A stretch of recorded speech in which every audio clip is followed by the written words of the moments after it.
Hello, future nurses. Welcome to Prakash Nursing Academy. So today we will discuss about nursing management of patient with disorder of blood. इसका हम लोग part 2 video discuss करेंगे. Literally आज का video बहुत important है, इससे बहुत क्वेश्चन आते हैं. आज हम लोग ब्लड कैंसर्स के बारे में डिस्कस करेंगे, वाइट ब्लड में जो भी डिफेक्ट होते हैं उसके बारे में डिस्कस करेंगे. सो वीडियो की लास्ट तक बने रहिएगा. और जो लोग चैनल पे नए हैं पार्ट 1 देखना चाहते हो क्योंकि वो इंपॉर्टेंट है. अगर मैं आपको सिलेबस दिखाना चाहूँ कि आज हम लोग पढ़ेंगे क्या, तो ये है BSc नर्सिंग 3rd सेम का एडल्ट हेल्थ नर्सिंग का INC वाला सिलेबस. चाहे आप किसी भी यूनिवर्सिटी से हो, वीडियो सबके लिए हेल्पफुल होगा. और अभी जो क्वेश्चन आते हैं को मैं PDF प्रोवाइड कर देती हूँ. इन सब का आपको नोट्स मिल जाएगा जिसमें INC के जितना भी टॉपिक है सारा चीज़ मिल जाएगा. साथ ही साथ एग्जाम टाइम हमें पढ़ना क्या है जो कि प्रीवियस ईयर क्वेश्चन एनालिसिस के बाद उसमें दिया गया है. तो और साथ ही साथ उसमें प्रीवियस ईयर क्वेश्चन भी है कि आप खुद प्रेडिक्ट कर सकोगे कौन सा क्वेश्चन इंपॉर्टेंट है.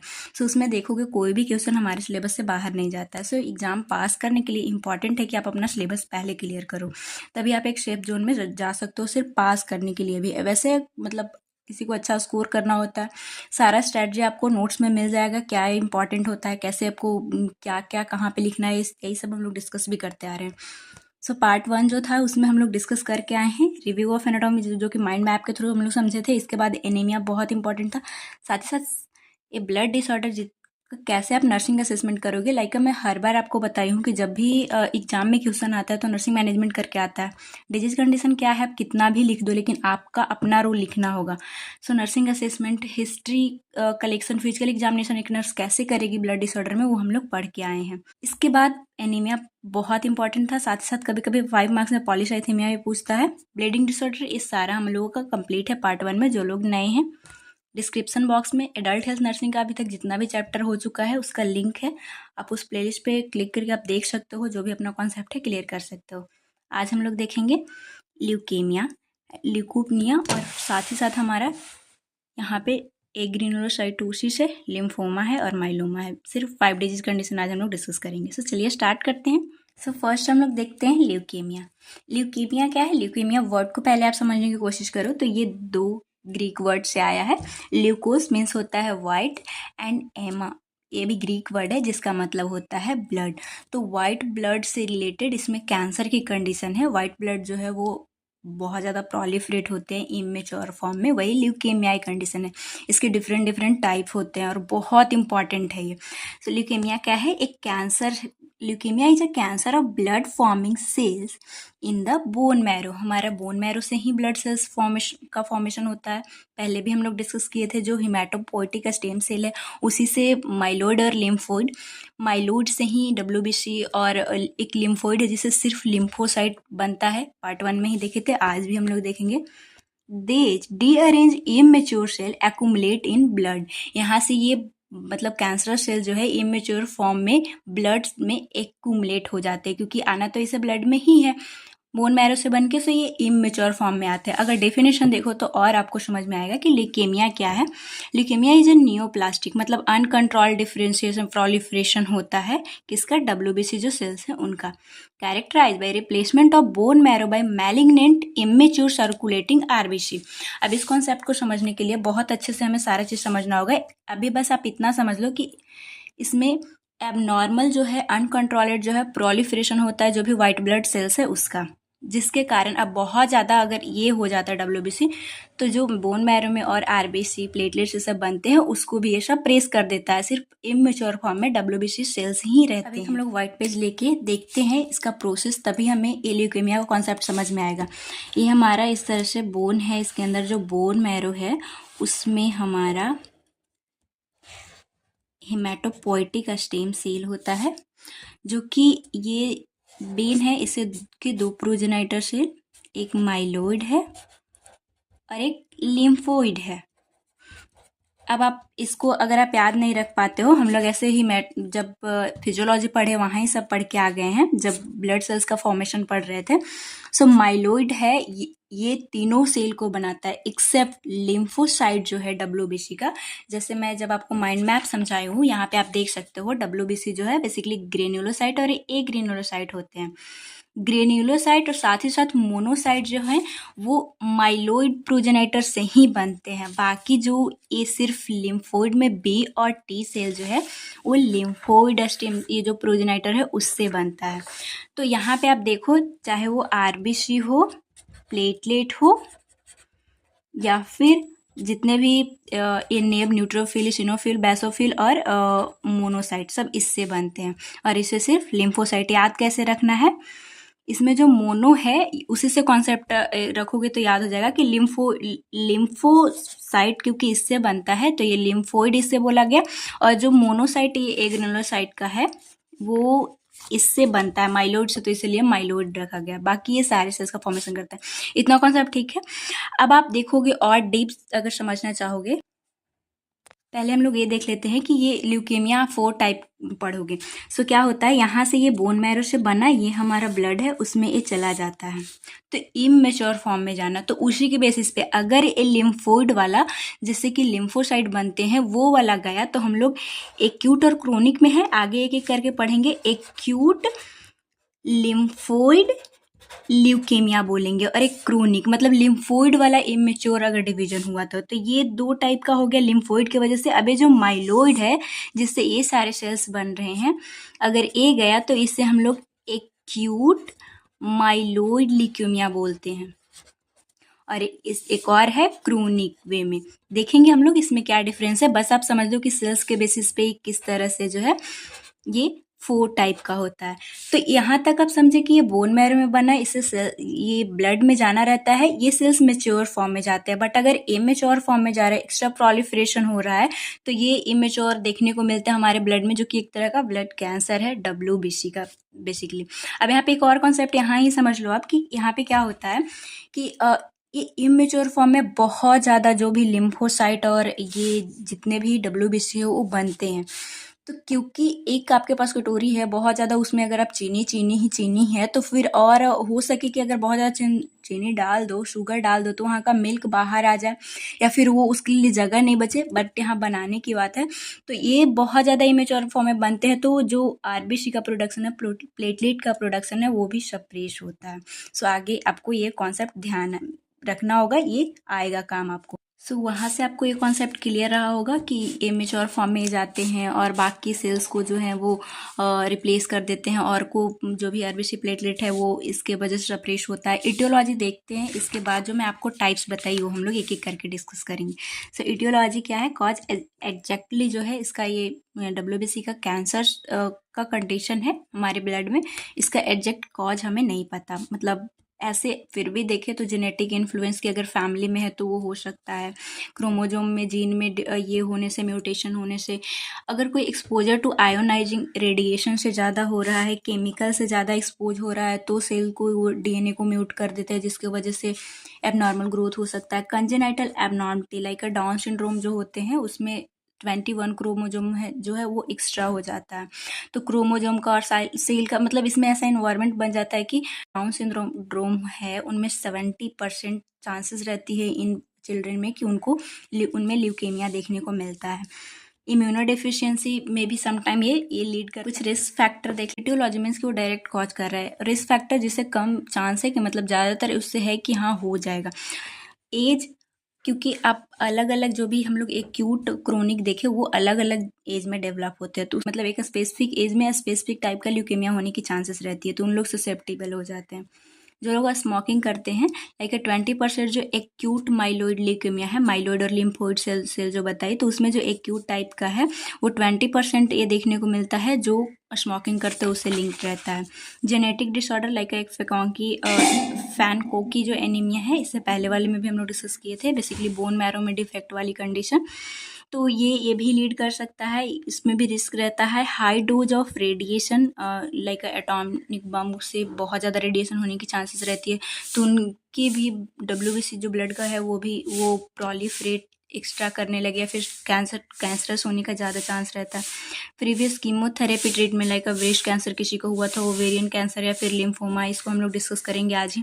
सो इनमें भी अगर ये बहुत ज़्यादा कीमोथेरेपी ट्रीटमेंट का हुआ है तो ये लीड कर देता है, मतलब रिस्क रहती है। एक्सपोजर टू इंडस्ट्रियल केमिकल जैसे कि बेंजीन से कोई ज़्यादा एक्सपोज हो रहा है तो भी ये चांसेस रहती है, रिस्क ज़्यादा रहता है कि ये ल्यूकेमिया की कंडीशन लीड करे। अब हम लोग पैथोफिजियोलॉजी कॉमन देख लेते हैं, बिकॉज ये क्वेश्चन आया तो आपको लिखना कैसे, सारा चीज़ हम लोग डिस्कस करेंगे। हर एक टाइप का हम लोग अलग अलग जो अलग बातें हैं इंपॉर्टेंट है वो सारी चीज़ें हम लोग देखेंगे। सो पैथोफिजियोलॉजी अगर देखें तो begin with malignant transformation of single stem cell की, ये बोन मैरो में जो सिंगल स्टेम सेल है वो जो है वो मैलिग्नेंट हो गया, एक्स्ट्रा एबनॉर्मल ग्रोथ होने लगी। Leukaemia cell do not function as mature WBC and are effective in inflammatory and immune process. हमें पता है कि जो हमारा WBC है वही हमें इम्यून सेल्स जो भी उसमें न्यूट्रोफिल जो भी उसका लिम्फोसाइट से सब है, यही इम्यून प्रोसेस में इन्हीं से इम्यूनोग्लोबिन बनता है। इन्फ्लामेटरी प्रोसेस जो कि इम्यून को ही हमारा दिखाता है, जैसे इन्फ्लामेशन को ही हम लोग पार्ट जो यूनिट 1 है उसी में डिस्कस करके आए हैं। कोई डिजीज कंडीशन नहीं है, ये हमारे लिए अच्छा होता है, लाइक अ फीवर या फिर इन्फ्लामेशन की ये शो करता है कि हमारे बॉडी में कोई बाहर से एंटीजन गया है। तो ये तो इनका नॉर्मल काम है कि ये सब ये प्रोसेस करेंगे, बट इनका अब नॉर्मल ग्रोथ हो इमेच्योर फॉर्म में होते हैं तो ये सब इनका फंक्शन सही से नहीं हो पाता, ये अफेक्ट हो जाता है। Leukaemia cell replace normal haematopoietic element in bone marrow में जो और भी जैसे कि हिमेटोपोइटिक स्टेम सेल जो है वो लिम्फोइड और माइलोइड से सारे सेल्स ये माइलोइड से बना रहा था, बट क्योंकि अब इससे WBC ही इतना बनने लगेंगे, उसके बहुत सारे सेल्स हो जाएंगे, तो ये सब जो हैं वो जैसे डॉक्टर के पास भी आप नॉर्मल जब समझाना होता है पेशेंट को तो वो बताते हैं कि आपके पास अभी यहाँ पे 500 का नोट था, 100 का नोट था और ये 2000 का नोट था। हालांकि 2000 अभी नहीं मतलब आ रहा है, बट समझ लो आप। बट ये जो कैंसर का सेल है उसमें 500 का नोट ही आपके पास इतना हो गया कि 2000 और 100 के लिए जगह ही नहीं बचा। तो ऐसा समझ लो कि इन लोग के लिए जगह ही नहीं है, मतलब सप्रेस कर देता है इन लोगों को। Erythrocyte and platelet producing cell are crowded over severe anaemia, मतलब इन लोगों की वजह से इतना भीड़ हो जाता है, सिर्फ इसी का क्राउडेड वे में ये इमेच्योर WBC हो जाते हैं कि इन लोग कम हो जाता है, इसलिए इस कंडीशन में सीवियर एनीमिया भी आपको देखने को मिलेगी। स्प्लीनोमेगैली एंड ब्लीडिंग डिसऑर्डर भी देखने को मिलता है। प्लेटलेट कम हुआ तो ब्लीडिंग डिसऑर्डर, और साथ ही साथ क्योंकि जाएगा तो मैक्रोफेज के पास ही टूटने के लिए, तो इतना सारा हो जाता है कि उसी में जो हमारा स्प्लीन है उसी में ट्रैप हो जाते हैं, और स्प्लीन भी हमारा हार्ड वर्क करता है तो ये इनलार्ज हो जाता है, बड़ा हो जाता है। तो ये था हमारा जो पहले ही मैं समझाई, उसी को वर्ड में लिखा हुआ है कि स्टेम सेल जो है वो इसमें WBC ज़्यादा बनने लगे तो बाकी सेल जो है सप्रेस हो गया। डायग्नोस्टिक इवैल्यूएशन देखें तो complete history and physical examination देखोगे, आप हिस्ट्री पूछोगे उसके जेनेटिक के बारे में और एनीमिया सब की या फिर ब्लीडिंग डिसऑर्डर ये सब जो आपको देखने को मिलेगा, इन्फेक्शन सब देखने को मिलेगा, उसका फिजिकल एग्जामिनेशन करोगे। कंप्लीट ब्लड काउंट करोगे तो वहाँ पे जो भी RBC ये सब हैं वो सब कम प्लेटलेट कम देखने को मिलेगा। WBC का सेल्स है वो इंक्रीज मिलेगा, बट वो इमेच्योर से मिलता है।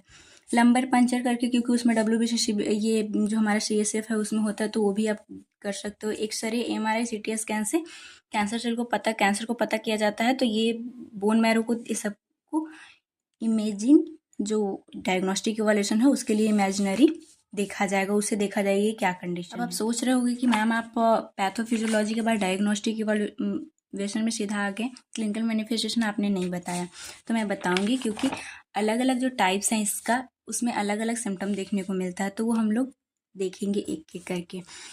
क्लासिफिकेशन देखें तो लिम्फोइड, जो जैसा कि मैं आपको ये बताई, लिम्फोइड का अगर प्रॉब्लम हो तो वो लिम्फोइड एक्यूट होता है, क्रोनिक होता है। तो अगर एक्यूट है तो एक्यूट लिम्फोइड सेल का ल्यूकेमिया, क्रोनिक में chronic lymphoid leukaemia. Myeloid cell जिसमें कि सारे सेल्स जो बनते हैं उसमें एक एक्यूट माइलोइड ल्यूकेमिया और एक क्रोनिक माइलोइड ल्यूकेमिया। इसका CHL ऐसे शॉर्ट फॉर्म में भी कई बार आपको लिखने को मिलेगा, तो आप देख लेना AML CLL और इसका ALL, ये देखने को आपको मिलेगा जब आप हॉस्पिटल में जाओगे, तो देख लेना कि इसका मतलब यही AML जहाँ पे लिखा रहेगा एक्यूट माइलोइड ल्यूकेमिया बोल रहा है।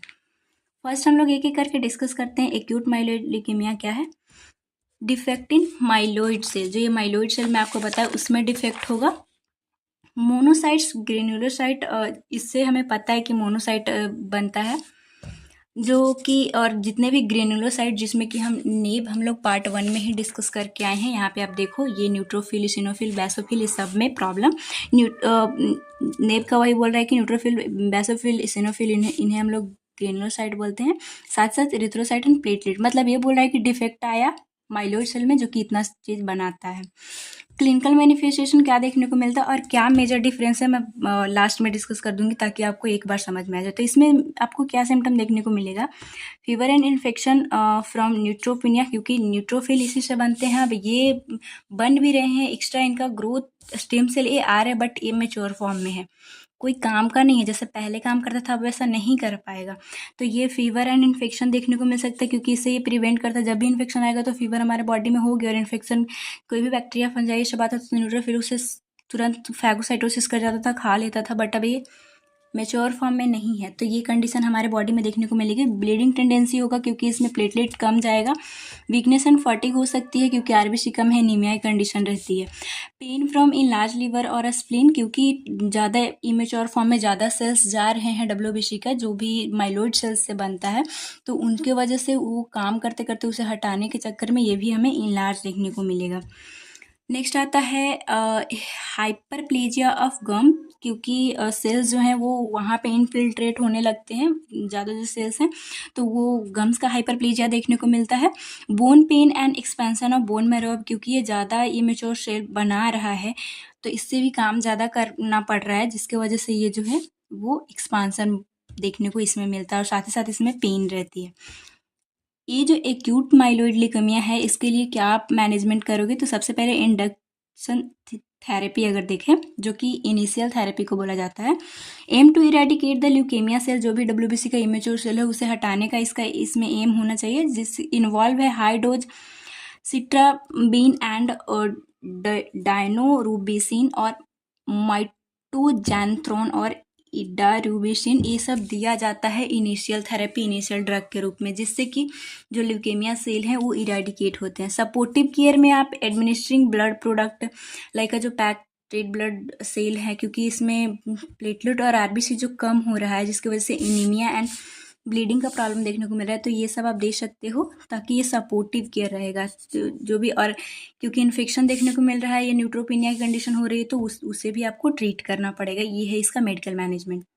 नेक्स्ट आता है कंसोलिडेशन थेरेपी की, मतलब जो कंसोलिडेशन थेरेपी जो है वो इनिशियल के बाद जो आप ट्रीट करोगे, तो इसमें एलिमिनेट एनी कोई और, मतलब आप जो इनिशियल किए उससे कोई बच गया है ल्यूकेमी सेल, एक्स्ट्रा जो इमेच्योर सेल है डब्ल्यूबीसी का, तो उसे हटाना। मल्टीपल ट्रीटमेंट साइकिल और वेरियस एजेंट यूज, जैसे कि सिट्रावाइन, और ये जब आपका कैंसर का ड्यूटी पड़ेगा, ये सारे ड्रग को एक बार आप देखने की कोशिश करना। ऐसा तो अभी आपसे ये ड्रग्स नहीं याद हो पाएंगे, बस आप कॉन्सेप्ट याद करना और एग्जाम के टाइम पे एक कॉमन लिस्ट बना के ये सब ड्रग्स को आप देख लेना। ऐसे ये नाम से ही समझ आती है कि कैंसर ड्रग है। बोन मैरो फिर ट्रांसप्लांटेशन अगर इससे ठीक नहीं हो रहा है तो इसमें करना पड़ता है। क्रोनिक माइलोइड ल्यूकेमिया हम लोग नेक्स्ट देखते हैं। तो जो सेकेंड टाइप था, इसमें भी माइलोइड सेल, लेकिन इसमें मेच्योर फॉर्म में थोड़े सेल्स होते हैं, उसमें ज़्यादा ब्लास्ट। अब यहाँ पे आपको समझना जरूरी है। अब आप सेल्स का जो फॉर्मेशन ब्लड सेल का होता है उसे याद करने की कोशिश करो। तो जो माइलोइड सेल हैं उससे जितने भी एक ग्रेनुला और मोनोसाइट जो बनता है, उसके लिए बीच में भी कुछ प्रोजेनेटर सेल्स, ब्लास्ट सेल आते हैं। Myeloblast, promyelocyte, myelocyte, metamyelocyte, band neutrophil, आपको स्क्रीन पे शो कर दूंगी, एक बार पॉज करके देख लीजिएगा, आप फिजियोलॉजी में पढ़ के आए हैं। तो ये जो माइलोसाइट, प्रो माइलोसाइट है, इस फॉर्म में, इसका मतलब यही है शॉर्ट फॉर्म में, बैंड फॉर्म में जो सेल्स होते हैं वो सारा जो है वो बोन मैरो से मेच्योर फॉर्म में से ये ब्लड सेल्स ब्लड में आना चाहिए था, बट ये इमेच्योर फॉर्म में ही आ जा। जो माइलोब्लास्ट है, प्रोमाइलोसाइट, माइलोब्लास्ट, प्रोमाइलोसाइट, माइलोसाइट, ये सारे सेल्स इमेच्योर फॉर्म में जो है ब्लड में देखने को मिलते हैं। एक्यूट में क्या था उसे आप समझ लो, सिर्फ जो माइलोब्लास्ट है वही आता है एक्यूट, जो हमारा माइलोइड ल्यूकेमिया है। और ये जो क्रोनिक देख रहे हो आप, इसमें ये सारे जो इसके बाद ही हमारा एक न्यूट्रोफिल बन पाता है, जो कि ये बोन मैरो से ब्लड में आना चाहिए था, ये सारा आ जाता है। सो ये कॉन्सेप्ट को आप ध्यान रखिएगा, क्योंकि और पैथोलॉजी में पढ़ोगे तो कौन सा जीन में म्यूटेशन हुआ, क्या हुआ, वहाँ पे फिर से हमें डिस्कस करना होगा। अभी हम लोग एडल्ट हेल्थ नर्सिंग पढ़े तो इतना हम लोगों के लिए काफ़ी है। क्लिनिकल मैनिफेस्टेशन देखें तो इसमें क्या देखने को मिलेगा, सीबीसी में leucocyte count greater than 1 lakh per mm, मतलब सीबीसी ल्यूकोसाइट ऐसा देखते हो आपके 4 से 11,000 होता, बट इतना ज़्यादा ये बढ़ जाता है इस कंडीशन। साथ ही साथ आपको short of breath and slightly confuse बंदा दिखेगा जिसमें ये कंडीशन हो। इन लार्ज स्प्लीन इसमें देखने को मिलती है। साथ ही साथ sometime मलेज anorexia and weight loss की भी कंडीशन इसमें देखने को मिलता है। सो इन लार्ज टेंडर स्प्लीन, क्योंकि स्प्लीन को इसमें इमेच्योर फॉर्म में सेल्स जा रहे हैं और ये धीरे धीरे क्रोनिक स्टेज है, तो वो इनलार्ज रहता है। साथ ही साथ भूख भी ना लगते, साइटोकाइंस इस सब का होता है कि वो ज़्यादा रिलीज होने लगते हैं इस सेल से, तो ये सब कंडीशन, भूख ना लगना और भूख नहीं लगेगी तो वेट लॉस भी ये लीड करता है। सम टाइम, ये हर टाइम नहीं देखने को मिलता है, कभी कभी ऐसी कंडीशन आ जाती है।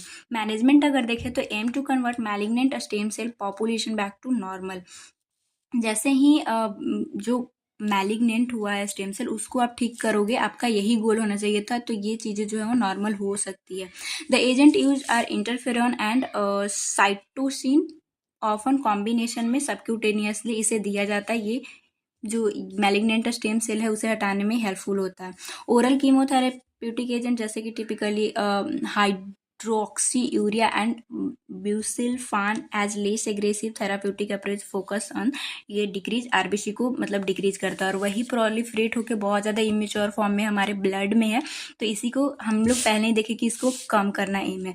ल्यूकोफोरेसिस कर सकते हो, ये क्या कंडीशन है कि मतलब होल जो आरबीसी है, सॉरी जो ब्लड है उसमें से सिर्फ WBC को निकालना, क्योंकि ये ज़्यादा है, और फिर जो बाकी सेल जो है उसे दोबारा भेज दिया जाता है हमारे मतलब जो पेशेंट है उसके बॉडी में। स्प्लीन अगर इनलार्ज हुआ, क्योंकि मतलब ये क्रोनिक कंडीशन है, एक्यूट वाला में तो ठीक है, एक बैग से ये हुआ था, बट ये धीरे धीरे जाता है, तो सेल्स को हटाते हटाते स्प्लीन बहुत ज़्यादा लार्ज रहती है, तो फिर इसे हटाना होगा, स्प्लीनेक्टॉमी करना पड़ता है। थर्ड टाइप हम लोग देखते हैं अगर लिम्फोइड में प्रॉब्लम हो तो पहले एक्यूट वाला देखेंगे।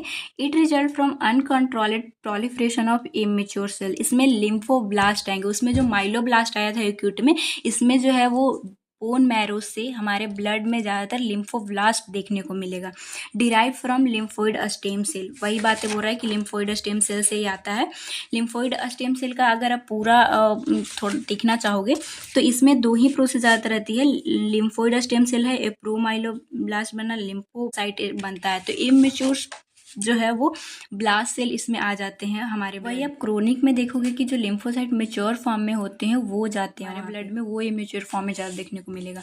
इसमें क्लिनिकल मैनिफेस्टेशन क्या देखने को मिलेगी? नॉर्मल जो हेमाटोपोइसिस है वो इनहिबिट होगा, क्योंकि मतलब ये ज़्यादा बन रहा है तो अच्छे से नहीं हो पाती है।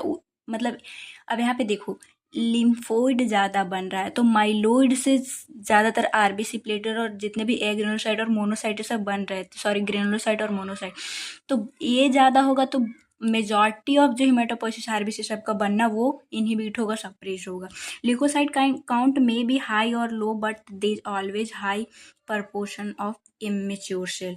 ल्यूकोसाइट काउंट बोल रहा है कि हो सकता है कि ज़्यादा, क्योंकि और जो भी ग्रेनुला है वो तो बन नहीं रहे हैं, हाई और लो हो, बट ये जो है वो अगर हाई भी रहा तो वो इमेच्योर फॉर्म में रहता है। बेसिकली ब्लास्ट, लिम्फोब्लास्ट वाली जो है वो ज़्यादा देखने को मिलेगी। Leukaemic cell infiltrate into organ is more common, हो सकता है ये जो है वो जो हमारा अदर सेल्स है उसमें भी इनफिल्ट्रेट, मतलब इनफिल्ट्रेट का मतलब पहले ही समझाई थी कि जहाँ पे जो होना चाहिए वो ना होकर दूसरे जगह पे चले जाना, तो इनफिल्ट्रेटेड होने की भी कंडीशन लिम्फो ब्लड में वो इनफिल्ट्रेट सॉलिड ऑर्गन में होने की चांसेस रहती है। पेन फ्रॉम लीवर और spleen and bone pen, bone ज़्यादा काम कर रहा है, इन लोगों में इमेच्योर फॉर्म में ज़्यादा जा रही है तो इन लोगों में पेन देखने को मिलेगा। हेडेक हो सकती है, वॉमिटिंग हो सकती है, क्योंकि इसमें मेनिंजियल इन्वॉल्वमेंट भी रहती है, इसलिए ये सभी कंडीशन आपको देखने को मिलेगा। मैनेज कैसे करोगे आप? इंडक्शन थेरेपी फर्स्ट जो है जिसे हम लोग इनिशियल थेरेपी बोलते हैं, कॉर्टिकोस्टेरॉइड एंड विनका एल्कोलॉइड दे सकते हो। इसके बाद इन मेंटेनेंस फेज में आप lower dose of medication given up to 3 year तक इसे चलाना पड़ता है, तो कंडीशन ठीक होगी। लो डोज करके बोन मैरो ट्रांसप्लांट कर सकते हो अगर ये कंडीशन ऐसे ठीक। क्रोनिक लिम्फोसाइट ल्यूकेमिया हम लोग लास्ट देख लेते हैं। ये जो है वो प्रोलिफरेशन अर्ली जो बी लिम्फोसाइट है, बेसिकली मेच्योर फॉर्म में जो है वो लिम्फोसाइट जाते हैं, B lymphocyte. As disease progress lymphocyte infiltrate lymph node, और यही जो है आगे लिम्फोमा होने की चांसेस रहती है, जो कि हम लोग आज ही इसी चैप्टर में पढ़ेंगे कि बेसिकली ये जो लिम्फ नोड है उसमें इनफिल्ट्रेट होके जाएगा और ये इमेच्योर फॉर्म में रहता है, तो वो लिम्फोमा की कंडीशन रहती है। सो ये मेच्योर फॉर्म में ये सेल्स जो है वो वहाँ पे जाएंगे, ज़्यादा देखने को मिलेगा, उन लोग इनलार्ज रहता है। सो बस इतना ही था हमारा। अभी तक आपने ल्यूकेमिया को थोड़ा सा मैं बता देती हूँ, आप मे भी कन्फ्यूज हो गए। ल्यूकेमिया क्या है? WBC जो है वो उसका कैंसर हो जाना, मतलब एबनॉर्मल WBC जो है वो एबनॉर्मल ग्रोथ कर रहे हैं। तो क्योंकि अलग अलग सेल से बनते हैं लिम्फोइड और माइलोइड से, तो जिस सेल से जो बनता है, जिसमें डिफेक्ट है, एबनॉर्मल ग्रोथ है, उस टाइप बस रख दिया गया है। एक्यूट वाले में ध्यान रखना, ये जो सबसे पहले हम लोग एक्यूट माइलोइड पढ़े थे, इसमें सिर्फ माइलोब्लास्ट जो है वो इमेच्योर फॉर्म में बहुत ज़्यादा हमारे ब्लड में देखने को मिलेंगे। क्रोनिक माइलोइड जो है उसमें जितने भी जो अदर जो सेल थे बीच वाले, वो सब देखने को ज़्यादा मेचॉरिटी फॉर्म में क्रोनिक का रहता है, वो देखने को मिलता है।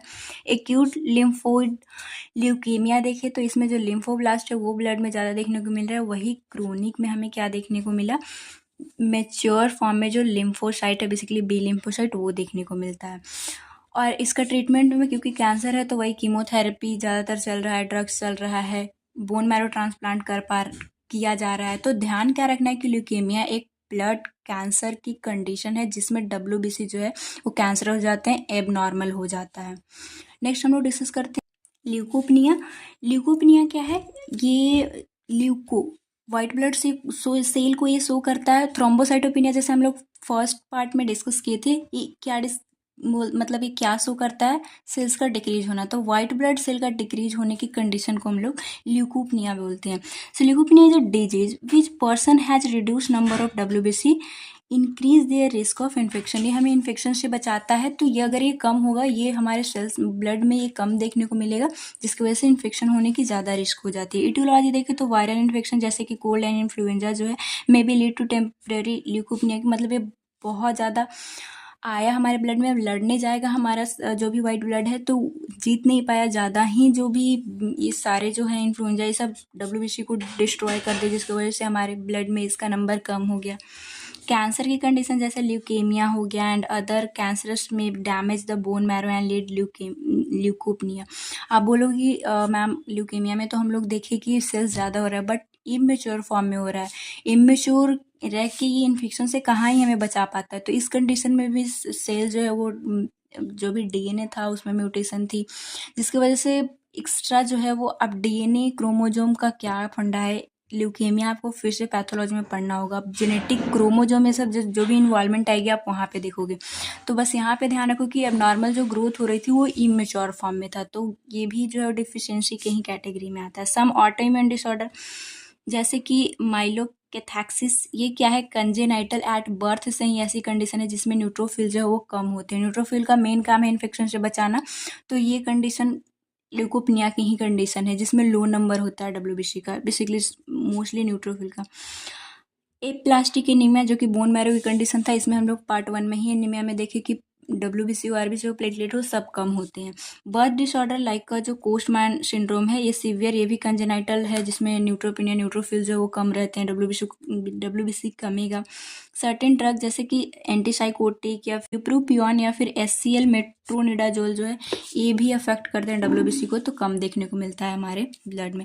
पैथोफिजियोलॉजी अगर ड्यू टू इटियोलॉजिकल फैक्टर, जैसे कि कोई भी एंटीजन हमारे बॉडी में आया, WBC उसके साथ फाइट करता है। ये इन्फेक्शन की कंडीशन, तो कोई भी बाहर से आया उसके साथ फाइट किया, डिफिशियंसी ऑफ WBC और इन्फेक्शन जो है वो जो भी एंटीजन आया था वो WBC को डिस्ट्रॉय कर दिया, जिसकी वजह से WBC का नंबर कम होना ल्यूकोपनिया की कंडीशन है। Leukopenia increase the risk of infection in illness. Normal सी बात है बस लिखने के लिए कि जो जो कंडीशन पहले समझाई, किसी एंटीजन के आने की वजह से फाइट हुआ, WBC हार गया, उसकी नंबर कम हो गई, वो डिस्ट्रॉय हुआ उसकी वजह से, जिसकी वजह से अगर ये कम हुआ तो जिसके के थ्रू काम होता है, इन्फेक्शन से हमें बचाता है, वो अब नहीं हो पाएगी। इलनेस की कंडीशन नॉर्मल जो है वो कोई भी एंटीजन किसी भी पेशेंट, मतलब जो नॉर्मल इंसान है उसको अफेक्ट कर देगा, ऐसे WBC उसे मार देता था, बट अब वो है नहीं, उसकी नंबर कम। क्लिनिकल मैनिफेस्टेशन क्या देखने को मिलता है, क्योंकि अब आराम से कोई भी इन्फेक्शन आएगा तो फीवर, हमारा बॉडी टेम्परेचर इंक्रीज देखने को मिलेगा उस पेशेंट में। इन्फ्लामेशन अराउंड द माउथ पे जो है वो, माउथ एरिया पे ज़्यादा इन्फेक्शन होने की चांसेस होती है, तो वो इन्फ्लामेशन वहाँ पे RBC डिक्रीज हो सकते हैं इस कंडीशन में। लाइक अगर हर कंडीशन में नहीं होगा, बेसिकली एप्लास्टिक जहाँ पे बोन मैरो अफेक्ट हो रहे हैं, तो उस कंडीशन में ये भी देखने को मिल सकता है आपको। Decrease platelet count of blood, वही दोनों की कंडीशन तब होगी जब बोन मैरो अफेक्ट हो, जिससे WBC नहीं, मतलब सारे जो हिमेटोपैथिक स्टेम सेल है उसी में डिफेक्ट आया।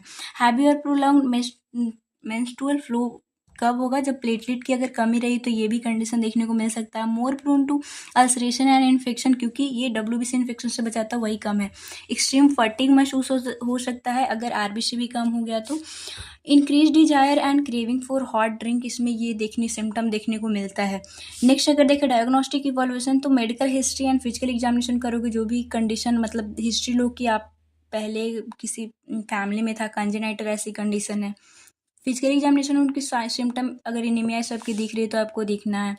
माउथ को आप अच्छे से एग्जामिन कर सकते हो, वहाँ पे इन्फ्लामेशन ये सब देखने को मिलेगी। CBC complete blood count, it reveal low, इसमें आपको WBC का काउंट जो है वो वही कंडीशन है कि इसमें कम रहा है, इसीलिए हम लोग ल्यूकोपिनिया बोल रहे हैं, तो वो कम देखने को आपको मिलेगी। देखो CBC हम लोग इसमें क्या होता है, हेमाटोक्रिट, MCAC, MCV, ये सब हम लोग रिपोर्ट के साथ देखें। आप जो लोग नहीं देखे वो पार्ट 1 आप लोग जरूर देख लीजिएगा, बहुत इंपॉर्टेंट है वो। लिम्फोसाइट काउंट यहाँ पे देख सकते हो, जो कि आपको 1500 से कम देखने को अगर मिले तो वो बहुत ज़्यादा क्रिटिकल कंडीशन है, इन्फेक्शन बहुत ज़्यादा होने की चांसेस हो जाएगी। नॉर्मली 4 से 11,000 रहता है। एक्सरे कर सकते हो, imaginary test, all culture sensitivity test, ये कल्चर क्यों किया जाएगा, इसमें इन्फेक्शन की चांसेस रहती है, फिर इन्फेक्शन वाली बात आ जाती है, इसलिए ये भी आपको परफॉर्म करना होगा। माइक्रोबायोलॉजी में हम लोग पढ़ के माइक्रोबायोलॉजी भी हमारा पूरा खत्म है, उसका भी डिस्क्रिप्शन बॉक्स में लिंक डाल दूंगी, अकॉर्डिंग टू सिलेबस है, आप उसे भी देख सकते हो, और उसका भी नोट्स आपको व्हाट्सएप चैनल पे मिल जाएगा। एनसी का जितने भी टॉपिक है, साथ ही साथ एग्जाम टाइम पे क्या पढ़ना है, प्रीवियस ईयर क्वेश्चन उसका अलग है, उसका आंसर भी है। माइक्रोबायोलॉजी में बहुत टेंशन होता है, वो सारा फीचर आपको व्हाट्सएप के थ्रू मिल जाएगा। उसका बेसिकली इन सब का नोट्स पेड है, बट अफोर्डेबल है और हेल्पफुल है, यूनिवर्सिटी के लिए ही बनाया गया है। जो लोग सेकंड सेम में लिए हैं नोट्स, बेसिकली कई लोग सेकंड सेम से ही हैं तो उनको पता भी होगा, रिव्यू भी बहुत उसका आया है, कभी आपको मैं दिखा दूंगी, कभी उसके ऊपर वीडियो होगा। नेक्स्ट हम लोग चलते हैं मैनेजमेंट के ऊपर। तो स्टेरॉइड एंड वाइटामिन जो है are administer activate bone marrow increase, अगर बोन मैरो में कोई डिफेक्ट रहा तो उस कंडीशन में ये हेल्पफुल होता है। Cytokine therapy and chemotherapy are use increase WBC count, ये इन लोग हेल्पफुल होते हैं, कुछ ड्रग से सब दिया जाएगा जिससे ये कंडीशन ठीक होगी। थोड़ा सा अपना रोल देख लेते हैं क्योंकि एग्जाम में लिखना बहुत ज़रूरी होता है।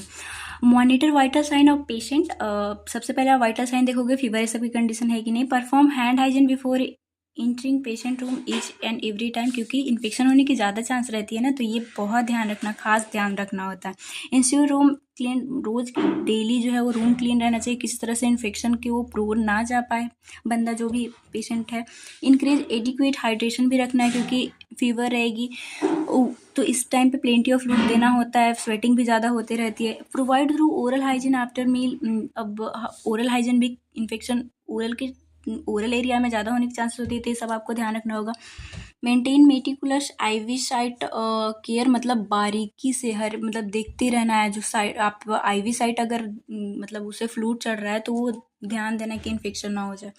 यूज एसेप्टिव टेक्निक ड्यूरिंग प्रोसीजर, कोई भी प्रोसीजर कर रहे हो स्ट्रिक्टली आपको प्रोसीजर एसेप्टिक मेंटेन करना है ताकि कोई भी इन्फेक्शन ना हो। अगर ट्रीट ना किया जाए तो क्या कॉम्प्लिकेशन हो सकता है, life threatening infection including septicaemia, पूरा ब्लड में इन्फेक्शन फैल सकता है। साथ ही साथ अगर ना ट्रीट किया जाए तो डेथ भी हो जा सकती है इस इन्फेक्शन की वजह से। अब नर्सिंग डायग्नोसिस से रिलेटेड बहुत लोगों का बहुत डाउट है। पार्ट 1 में कुछ इसके बारे में डिस्कस क्यों, इसके लिए अलग वीडियो होगा। नर्सिंग डायग्नोसिस ऐसे नहीं लिख देना होता है, कॉम्प्लिकेशन के बाद आप ये नर्सिंग केयर प्लान का हेडिंग डालोगे, इसके बाद डायग्नोसिस 5 लिखना होता है, इसके बाद कैसा क्वेश्चन है उसके अकॉर्डिंग आप चार्ट वे में लिखोगे। इसके लिए वीडियो बनाऊंगी, जो लोग नए हो तब तक के लिए आप सब्सक्राइब कर लेना ताकि आपको नोटिफिकेशन मिल जाए जैसे ही वीडियो डालूँ। Risk for infection related to neutropenia, ये आराम से आप डायग्नोसिस इस तरह से बना लोगे। इंटरवेंशन क्या कर सकते हो, ज़्यादातर डायग्नोसिस जब भी आप केयर प्लान बनाने बैठोगे, बाकी सारी चीज़ तो सेम होती है कि आपने जो किया वो वही चीज़ों को असेस करके लिख लो, या फिर गोल जो जैसे इन्फेक्शन है तो उसे हमें मेंटेन करना इवोल्यूशन में कि हाँ इन्फेक्शन जो रिस्क था वो डिक्रीज हो गया, बट इंटरवेंशन में प्रॉब्लम होती है। तो इंटरवेंशन देखो आप कैसे कर सकते हो। मॉनिटर पेशेंट, पहले तो ल्यूकोसाइट काउंट रेगुलरली देख लेना है ताकि आप बेसलाइन डेटा ले सको। मेंटेन स्ट्रिक्ट एसेप्टिक टेक्निक आप, ताकि क्योंकि इन्फेक्शन की चांस है तो आपकी वजह से कोई इन्फेक्शन ना हो, सबसे पहला हमारा काम होता है, ड्यूटी होता है। Maintain isolation of patient from infection, कोई अगर इन्फेक्शन TB ये सब का पेशेंट है तो उससे बहुत से आइसोलेशन मेंटेन ऐसे रखना है ताकि ऐसा नॉर्मल पर्सन है तो उसका इम्यूनिटी में भी एडप्ट कर जाए, बट ऐसे ये इसमें है ही नहीं, WBC ऐसे ही कम है तो फिर ये ज़्यादा ससेप्टेबल हो जाता है। एडमिनिस्टर एंटीबायोटिक अगर प्रिस्क्राइब किए हैं डॉक्टर तो वो देना है बचाने के लिए। साथ साथ आप एजुकेशन दे सकते हो। तो आप अगर इसे देख रहे होगे, बहुत टेंशन होता है क्या लिखेंगे कैसे लिखेंगे। वैसे एक ही वीडियो में सारा मैं क्लियर करने की कोशिश करूँगी, क्योंकि अभी मैं फर्स्ट टाइम क्यों नहीं बना दी। अगर मैं फर्स्ट टाइम आपको नर्सिंग केयर प्लान का वीडियो दे देती तो मे भी आपको समझ ही में नहीं आता कि क्या। अब इतना डिजीज कंडीशन आप जानते रहोगे, आपके लिए नर्सिंग केयर प्लान समझना आसान होगा। और नर्सिंग केयर प्लान लास्ट में बनाना होता है और सब डिजीज कंडीशन में बनाना भी नहीं होता। जो 15 मार्क्स का क्वेश्चन है, आप PDF अगर परचेज करते हो उसमें आपको देखने को मिल जाएगा कहाँ पे केयर प्लान और कैसे बनाना है। तो वो 1-2 क्वेश्चन में बनाना होता है। और बेसिकली आपके पास आइडिया होना चाहिए। नर्स को क्रिटिकल थिंकर बोला जाता है। खुद एक बार आप समझो और आपको खुद से बनाने आ जाएगा। सो अभी आप हैव अ पेशेंस, अभी नहीं समझा सकते क्योंकि वो इंपॉर्टेंट है, एक साथ हम लोग समझेंगे। अब हम लोग के पास सिर्फ एक ग्रेनुलोसाइटोसिस एंड लिम्फोमा एंड माइलोमा बचा है, तो चलिए अब हम लोग इसे डिस्कस करते हैं। देखो, अगर आपको नोट्स बनाने में प्रॉब्लम आ रही है, आप नहीं मेंटेन कर पा रहे हो स्पीड, तो कोई दिक्कत नहीं है, आप व्हाट्सएप से जाके देख सकते हो। और जिनका एग्ज़ाम पास है, क्योंकि आई अंडरस्टैंड कि मुझे भी इसे बनाने में 2-3 दिन लग जाते हैं, तो आपको भी प्रॉब्लम हो सकती है। सो इसके लिए टेंशन नहीं लेना है, सीधा आप जा सकते हो व्हाट्सएप पे नोट्स के लिए। सो एग्रेनुलोसाइटोसिस क्या है? एग्रेनुलोसाइटोसिस का मतलब है, इसमें क्या होता है, पहले तो आप देखो जो हम लोग फर्स्ट में ही जो ग्रेन्यूल्स और एग्रेन्यूल्स जो हम लोग देखे हैं, उसका ये ग्रेनुलोसाइट में जो न्यूट्रोफिल, इसिनोफिल और बेसोफिल जो नेब से मैं याद करवाई थी, और एग्रेनुलोसाइट में लिम्फोसाइट और मोनोसाइट। इस कंडीशन में न्यूट्रोफिल कम जाता है। अब प्रॉब्लम यहाँ पे ये कन्फ्यूजन आ जाती है और बहुत स्टूडेंट कन्फ्यूज होते हैं। एग्रेनुलोसाइटोसिस में न्यूट्रोफिल तो ग्रेनुलोसाइट है, तो फिर ये क्या कंडीशन हुई। देखो, एक ग्रेन्यूल्स में इसमें न्यूट्रोफिल जो है वो ग्रेन्यूल्स में आते हैं और इसका अमाउंट जो है वो सबसे ज़्यादा WBC में होता है। जब आपको CBC दिखाई थी वहाँ पे भी मैं दिखाई थी। तो इस कंडीशन में न्यूट्रोफिल का कम होना और ए मीन्स कि नहीं होना, ये ए ग्रेन्यूल्स के बारे में नहीं बोल रहा है। ये जो ए लगता है ना कि जो नहीं शो करता, उसके बारे में शो कर रहा है। तो आप सोचोगे कि इसे सिर्फ सीधा न्यूट्रोफिनिया क्यों नहीं बोल दिया गया। तो क्योंकि ये मतलब शो कर रहा है कि जो ग्रेनुलोसाइट में सबसे ज़्यादा जो न्यूट्रोफिल है, तो अगर वो कमा तो इस टर्म को हम लोग ए ग्रेनुलोसाइटोसिस बोलते हैं। सो क्या है, agranulocytosis is acute disease which the absolute neutrophil count less than 100 neutrophil per microlitre of blood. अब क्योंकि ग्रेनुलोसाइट में WBC में सबसे ज़्यादा इसी का अमाउंट है और ये 100 से भी अगर कम हो गया पर माइक्रोलीटर में, तो उस कंडीशन को हम लोग एक ग्रेनुलोसाइटोसिस बोलते हैं। नेक्स्ट पॉइंट बोल रहा है जो मैं आपको समझाई कि बिकॉज ऑफ न्यूट्रोफिल मेकअप रफली 93% ऑफ जितने भी ग्रेनुलोसाइट में, इसमें सबसे ज़्यादा यही होता है। तो the term neutropenia and agranulocytosis are often use to interchangeably. इसे न्यूट्रोपिनिया भी आप बोल सकते हो, या फिर क्योंकि यही सबसे ज़्यादा है तो ए ग्रेनुलोसाइटोसिस में बोलते हैं। इटियोलॉजी एंड रिस्क फैक्टर देखें तो agranulocytosis can be idiopathic, basically unknown होता है। Result from either inadequate neutrophil production, मतलब ऐसे देखा जाए तो फिर भी हम लोग देखें तो या तो एक्सेसिव इसका डिस्ट्रक्शन हो जा रहा है बनने के बाद, या फिर ये बन ही नहीं रहा है। 2 कंडीशन में लीड करता है बेसिकली। तो एक्सपोजर ऑफ सर्टेन मेडिकेशन, जैसे कि एंटी थायरॉइड एजेंट हो गया थायोयूरासिल, या फिर एंटी कन्वर्जेंट में जो फिनोटोइन होता है, एंटीबायोटिक में क्लोरामफेनिकोल, सल्फोनामाइड्स, एनाल्जेसिक में एमिनोपायरिन, फिनाइल ब्यूटाजोन। इन सारे ड्रग्स लेने की वजह से ऐसा होता है कि जिसकी वजह से इसका काउंट कम हो जाता है। नेक्स्ट अगर देखें तो बोन मैरो फेलियर डिसऑर्डर, जैसे कि एप्लास्टिक एनीमिया, इस कंडीशन में बन ही नहीं पाता है, जिसकी वजह से इसकी अमाउंट कम होना, तो वो कंडीशन है। Chemotherapeutic agent, ionize radiation and benzene भी इसे डिस्ट्रक्ट करने का काम करता है, तो भी ये कम हो सकता है। ऑटो इम्यून डिजीज जैसे रिमोटॉइड जो आर्थराइटिस है, उसमें बोन सीधा अफेक्ट होता है, तो उस कंडीशन में भी इसकी count कमेगी।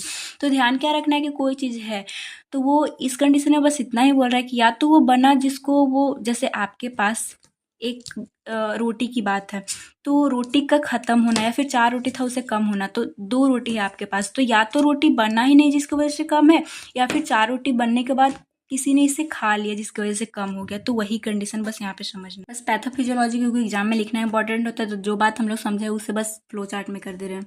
Bone marrow not making enough neutrophil, जैसे कि कोई ड्रग के वजह से या फिर कीमोथेराप्यूटिक जो भी एजेंट है उसके वजह से अब नहीं बना पा रहा। न्यूट्रोफिल मेड जो भी ड्रग हम लोग देखे, हो सकता है कि वो सीधा बोन मैरो को अफेक्ट कर जिससे ना बने, या फिर सीधा वो डिस्ट्रॉय कर दे रहा है।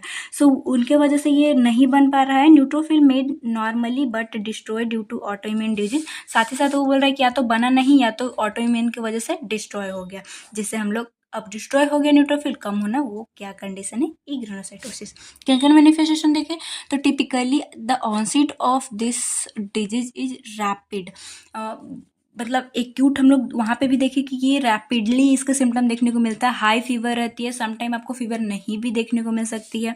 टेम्परेचर मतलब नॉर्मल या फिर एबनॉर्मल, या तो ज़्यादा होगा या कम देखने को इसमें मिल सकती है। फ्लक्चुएशन इसमें देखने को हमेशा पेशेंट में देखने को मिलता है। सोर in mouth, throat and GI tract में ये सब आपको देखने को मिल सकती है, ये इन्फेक्शन होने की चांसेस। क्रोनिक इन्फेक्शन गम्स में, थ्रोट में एंड स्किन में, क्योंकि न्यूट्रोफिल इन्फेक्शन से बचाता है, उसकी अमाउंट कम हो रही है। टाकीकार्डिया हो सकता है, हार्ट ज़्यादा पल्पिटेट कर की कंडीशन यहाँ पे देखने को आपको मिलती है ज़्यादातर ऐसे पेशेंट में इन्फेक्शन की कंडीशन रहती है। तो डायग्नोस्टिक इवैल्यूएशन देखें तो medical history and physical examination, उसका पहले क्या कोई ड्रग्स ले रहे थे, ऐसा ऑटो इम्यून डिसऑर्डर था, फिर जो भी इन्फेक्शन के मौत है सबका भी एग्जामिनेशन करोगे। सीबीसी कर सकते हो, जिसमें कि help to determine level of granulocyte in blood, कि कितना है कितना कम हुआ है, ये आपको सीबीसी ही पता चल पाएगा finally. Throughout assessment of mouth and gum, ये आप असेस करोगे, वहाँ पे इन्फेक्शन ये सब देखने को आपको मिलेगी। पता चल गया। तो मैनेजमेंट कैसे करना है, तो मेडिकल मैनेजमेंट का सबसे पहले एम क्या होना चाहिए आपको, treatment of major correct underline disorder and treatment of any developing infection. दो कंडीशन हो रही है कि किसी की वजह से ये, जैसे ऑटो इम्यून या फिर ड्रग्स की वजह से ये इसकी अमाउंट कम हो रही है, तो उसको ठीक करोगे तो ये ठीक हो जाएगा। जब हमारा बोन मैरो सही बनने लगेगा, फिर जो डिस्ट्रॉय कर रहा है उसे बंद कर दे तो वो कंडीशन ठीक हो जाएगी। या फिर जो इन्फेक्शन अब इसको कम होने की वजह से हमारे बॉडी में आई है, बस उसको ठीक करो, तो इसमें वही जो दो प्रॉब्लम है वो ठीक करोगे, ये कंडीशन ठीक हो जाएगी। तो नॉन फार्माकोलॉजिकल इंटरवेंशन आपको करना होगा इसमें, कि पॉसिबल प्रोटेक्टिव आइसोलेशन। देखो आप ल्यूकोपनिया और एग्रेनुलोसाइटोसिस को आप एक जैसा मान रहे होगे, उसमें सारे सेल्स का दे रहा है, इसमें सिर्फ न्यूट्रोपिनिया की कंडीशन कम होती है तो इन्फेक्शन होने की चांसेस रहती है। तो ज़्यादातर ये मिलती जुलती चीज़ें, कि अब इसमें भी आपको इन्फेक्शन से बचा के रखना है, ताकि इन्फेक्शन पेशेंट ज़्यादा प्रोन होता है वो ना हो, बच के रहे। अगर फार्माकोलॉजिकल इंटरवेंशन देखें तो antibiotic and recommended prevent bacterial infection होने की ज़्यादा चांसेस होती है। तो अगर प्रिस्क्राइब, मतलब ये ज़्यादातर रिकमेंड किया जाता है, प्रिस्क्राइब किया जाता है, ताकि उनको ये जो इन्फेक्शन है वो ठीक किया जाए। इम्यून सप्रेसिंग मेडिकेशन जैसे कि प्रेडनिसोन इसमें दे सकते हो। एंटीवायरल, अगर इन्फेक्शन होने की चांसेस है तो वो भी आपको एंटीवायरल, एंटीफंगल, एंटीबायोटिक सब आपको देना होगा इन्फेक्शन की कंडीशन। तो adjustment therapeutic medication to correct underline causes, basically क्या कंडीशन है और क्या ये उसी के हिसाब से एडजस्ट करना है, वो बेसिकली बता रहा है कि अगर ज़्यादा कंडीशन है तो ज़्यादा देना, कम है तो कम। जैसी कंडीशन हो वैसा ट्रीटमेंट। नर्सिंग मैनेजमेंट आपका क्या काम, तो मॉनिटर करना है ल्यूकोसाइट काउंट को रेगुलरली, कि ठीक हो रही नहीं हो रही है। मॉनिटर वाइटल साइन, हमेशा फीवर ये सबको देखते रहना है। मेंटेन प्रॉपर हाइजीन, ताकि कोई इन्फेक्शन ना फैल जाए। एडमिनिस्टर मेडिकेशन एज प्रिस्क्राइब, जो भी एंटीबायोटिक, एंटीफंगल ये सब रहेगी वो आपको एडमिनिस्टर करना है। अगर ना ठीक किया जाए तो कॉम्प्लिकेशन क्या होगा, डेवलपमेंट ऑफ फेटल इन्फेक्शन, बहुत ही वर्स्ट कंडीशन में इन्फेक्शन हो सकती है। बैक्टीरियल, वायरल, फंगल, वही पूरा मतलब सेप्टिक की कंडीशन, पूरा ब्लड में इन्फेक्शन फैलने की चांसेस हो जाती है। ये अगर आ गया तो क्या लिखोगे, क्योंकि जो टर्म बड़ा रहता है हमारे सिलेबस में, तो नर्सिंग केयर प्लान हेडिंग डाल के और डायग्नोसिस इसका वही बनेगा। रिस्क फॉर इन्फेक्शन जो इंटरवेंशन दी थी वो वहाँ से लिख लेना आप, और चार्ट फॉर्म में बना सकते हो। साथ ही साथ risk for impaired skin integrity related to pancytopenia, इस कंडीशन में अगर मतलब बोन मैरो में डिफेक्ट हुआ तो सारे सेल्स कमेंगे, तो इसमें स्किन की भी इम्पेयरमेंट ये सब देखने को मिलेगी। ये कंडीशन का भी आप बना सकते हो।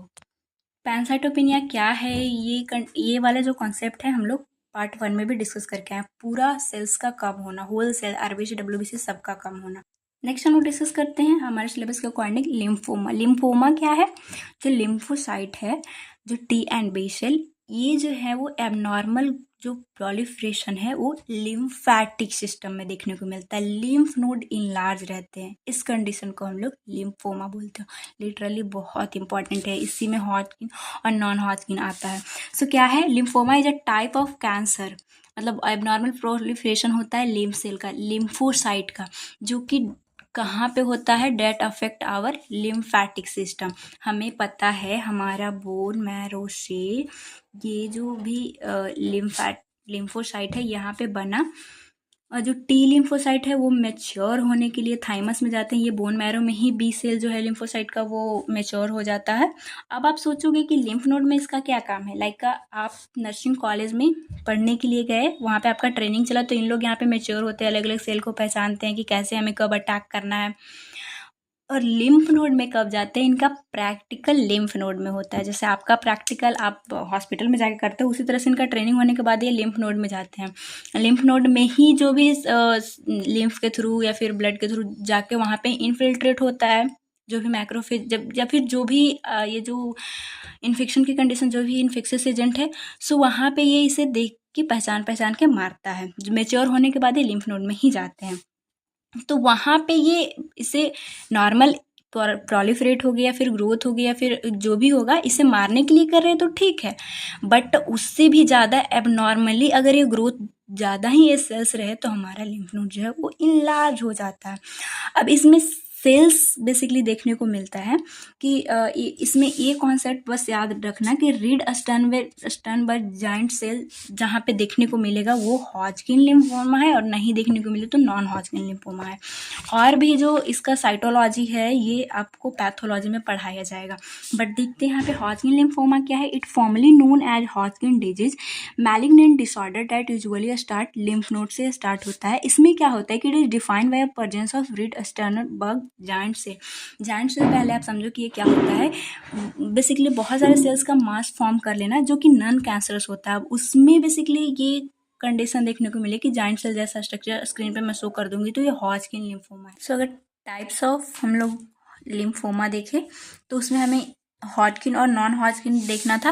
अब हम लोग हॉजकिन का भी क्लासिफिकेशन देखेंगे, बस याद करने के लिए, क्योंकि समटाइम इस टर्म्स को एग्जाम में आप एमसीक्यू के रूप में देख सकते हो। सो एक क्लासिकल और नोडुलर लिम्फोसाइट प्रीडोमिनेंट हॉजकिन एक होता है। सो पहले क्लासिकल देख लेते हैं, इसके भी फर्दर आगे टाइप है, बस नाम याद हो सके तो आप रख लेना। ये क्लासिकल को हम लोग शॉर्ट में CHL भी बोल सकते हैं। The cancer cell classical Hodgkin lymphoma are called Reed Sternberg cells, जो स्क्रीन पे आपको शो हो रहा होगा उस तरह के स्ट्रक्चर देखने को मिलती है। They are usually an abnormal type of B lymphocyte. In large lymph node have a small number of red Steinberg cell with a lot of normal immune cell। उसके अराउंड में lot of immune cell और structure इस तरह से रहती है Steinberg के साथ में, स्क्रीन पे आप देखना। ये फर्दर 4 टाइप का होता है। एक नोडुलर स्क्लेरोसिस हॉजकिन लिम्फोमा, बस नाम याद आप रख लो। It tend to start in lymph node specially in the neck और चेस्ट में, इस टाइप का ये देखने को मिलता है। जैसे कि कॉमन जो ये हॉजकिन लिम्फोमा है उसके में 4 टाइप में सबसे ज़्यादा नोडुलर स्क्लेरोसिस ही देखने को मिलता है, जो कि नेक और चेस्ट वाले जो लिम्फ नोड है वहाँ पे वो जो इनलार्ज सबसे ज़्यादा देखने को मिलेंगे। मिक्स सेलुलरिटी हॉजकिन लिम्फोमा, जिसमें कि सेकेंड मोस्ट कॉमन टाइप है ये। ये जो है ज़्यादा टेंडेंसी होती है मेल में होने का। लिम्फोसाइट रिच हॉजकिन लिम्फोमा, जिसमें कि upper half of the body, मतलब ऊपर जो हमारा लोअर पोर्शन है उसे छोड़कर अपर साइड में देखने को मिलेगा। HIV जो पॉजिटिव पेशेंट होते हैं उनमें सबसे ज़्यादा देखने को मिलता है। सो ध्यान रखिएगा कि HIV इन्फेक्शन पॉजिटिव पेशेंट में लिम्फोसाइट रिच हॉजकिन लिम्फोमा देखने को मिलता है। लिम्फोसाइट डिप्लीटेड हॉजकिन लिम्फोमा क्या है, ये रेयर टाइप है, बहुत कम देखने को मिलता है। ये भी मोस्ट कॉमन ओल्डर में देखने को मिलता है, समटाइम ये HIV इन्फेक्शन वाले में भी देखने को मिलता है। तो क्लासिकल हॉजकिन में जो रीड स्टर्नबर्ग है वो ध्यान रखना, और इसके टाइप याद मतलब ध्यान रहे तो रखना। नोडुलर स्क्लेरोसिस हॉजकिन लिम्फोमा जो कि नेक एंड चेस्ट एरिया पे देखने को मिलता है, ये समटाइम। सेकेंड था हमारा हॉजकिन में ही nodular lymphocyte predominant Hodgkin lymphoma. इसके बारे में ध्यान रखना कि ये रेयर टाइप है of Hodgkin lymphoma, grow more slowly than classical Hodgkin. इससे ये धीरे धीरे जो है वो स्लोली जो है ये डेवलप होता है लिम्फ। कॉजेज देखिए हॉजकिन का, तो एग्जैक्ट एटियोलॉजी जो है अननोन है, अभी तक नहीं पता ये ऐसा क्यों होता है। फैमिली हिस्ट्री, जेनेटिक प्रीडिस्पोजिशन की वजह से हो सकता है। हिस्ट्री ऑफ अगर इन्फेक्शन हो, लाइक एप्स्टीन बार वायरस का अगर किसी को इन्फेक्शन हो तो ज़्यादा चांसेस रहती है। किसी का इम्यूनिटी वीक हो, HIV हो, जैसे कि हम लोग देखे थे कि HIV वाले पेशेंट को हो रहा था, तो उन लोगों में भी ज़्यादा चांस रहता है इस टाइप के कैंसर होने का। मेल जो है वो बहुत ज़्यादा प्रोन होते हैं फीमेल के कंपैरिजन में, बहुत कम फीमेल में ये अफेक्ट करता है इस तरह का cancer. Prolong use of human growth hormone अगर बहुत लंबे समय से कोई ले रहा है तो भी चांसेस रहती है लिम्फोमा होने का। क्लिनिकल सिम्टम, इसके साइन सिम्टम क्या देखने को मिलती है, तो लिम्फ नोड जो है जिस लिम्फ नोड को लाइक अपर को करे या फिर लोअर, जिस एरिया का भी लिम्फ नोड अफेक्ट हो रहा है वो स्वेल कर जाता है, उसमें बहुत सारे सेल्स रहते हैं, ग्रोथ रहता है, तो फीवर एंड चिल्स देखने को मिल सकती है। ऐसा क्यों? लिम्फोमा सेल रिलीज, मतलब देखो इसमें जो भी सेल्स जो ओवर ग्रोथ हुए हैं वो जो है वो साइटोकिन्स रिलीज करते हैं और ये अफेक्ट करता है हाइपोथैलेमस को। तो कभी टेम्परेचर ज़्यादा हो जाता है, कभी टेम्परेचर कम हो जाता है। और भी जो ट्यूमर नेक्रोसिस फैक्टर अल्फा है, ये लिम्फोमा जो सेल्स है एबनॉर्मल जो ग्रोथ हो रखा है सेल का, उससे रिलीज होते हैं, जिसकी वजह से ये सब सिम्टम लाइक नाइट स्वेट, अगर फीवर रहा तो वो देखने को मिलेगा। जब फीवर हटेगी तो लॉस ऑफ एपेटाइट, एपेटाइट क्यों लॉस होता है? बिकॉज जो ट्यूमर नेक्रोसिस फैक्टर जो कि लिम्फोमा सेल रिलीज करता है, इसकी वजह से ऐसा ये अफेक्ट करता है, बेसिकली हाइपोथैलेमस अफेक्ट हो रहा है, तो जो एपेटाइट वाले सेंटर है वो भी अफेक्ट होते हैं। Itchiness all over your body, जिनको ये होगा इचनेस हो रहती है, क्योंकि जो भी लिम्फेमा सेल है जब वो ब्रेक डाउन होंगे उस इसके प्रोडक्ट के ब्रेक डाउन होने की वजह से ऐसा देखने को मिलता है। ब्रेथलेसनेस देखने को मिलेगा अगर मीडियास्टिनम का लिम्फ नोड अगर इनलार्ज है, तो इसके वजह से स्वेलिंग फेस और नेक के पास देखने को मिलता है। Painless swelling of lymph node in the नेक के पास जो लिम्फ नोड, ज़्यादातर यही हम लोग जो हॉजकिन में फर्स्ट देखे थे, ये नेक के पास जो होता है सबसे ये कॉमन है, तो उस वहाँ पे पेन नहीं होगा बट स्वेलिंग हो रखी रहेगी लिम्फ नोड का। अब ये नेक के पास हो सकता है, आर्म पिट, ग्रोइन, लेटर में भी spread, spleen, liver, bone marrow and other organ. पहले होता है नेक के पास, ज़्यादातर ये 3 जगह पे आर्म पिट और ग्रोइन देखने को मिलता है, धीरे धीरे और ऑर्गन के पास फिल्टर होके ये जाता है, जिसकी वजह से उसको भी अफेक्ट करेगा। डायग्नोस्टिक इवोल्यूशन देखें तो आप मेडिकल हिस्ट्री ले सकते हो कि आपके फैमिली में था, आपको कभी कोई problem, virus infection, viral infection हो रखा है। फिजिकल एग्जामिनेशन कर, मतलब इसमें आपको मेनली ध्यान देना है स्वेलिंग जो लिम्फ नोड का हो रखा है उसमें। कंप्लीट ब्लड काउंट आप सीबीसी कर सकते हो, जिसमें जो इमेच्योर सेल है उसके अमाउंट ज़्यादा रहेगा, ये इंक्रीज रहेगा। Imagine test such as CT, MRI and PT कर सकते हो। इससे this test help physician to look for the sign of lymphoma. Other कहाँ कहाँ तक स्प्रेड हुआ है वो सब आपको ये इमेजिन टेस्ट, सीटी, एमआरआई से पता चल पाएगा कहाँ एबनॉर्मल कैसे वो ग्रोथ कर रहा है। मैनेजमेंट क्या करना है आपको पता चले। एक एंजियोग्राफी होता है, सिर्फ इसमें एंजियोग्राफी क्यों करेंगे, मतलब ये तो लिम्फ नोड को अफेक्ट कर रहा है, तो देखो इसके थ्रू जैसे हमें पता है कि जैसे हमारे एब्डोमेन एरिया का देखे जो भी वहाँ का लिम्फ नोड है, अगर वो जो है वो स्वेलन हो रखा है, तो एओर्टा है उसी के पास लिम्फ नोड भी, जो लिम्फेटिक वेसल्स होते हैं वो भी रहते हैं।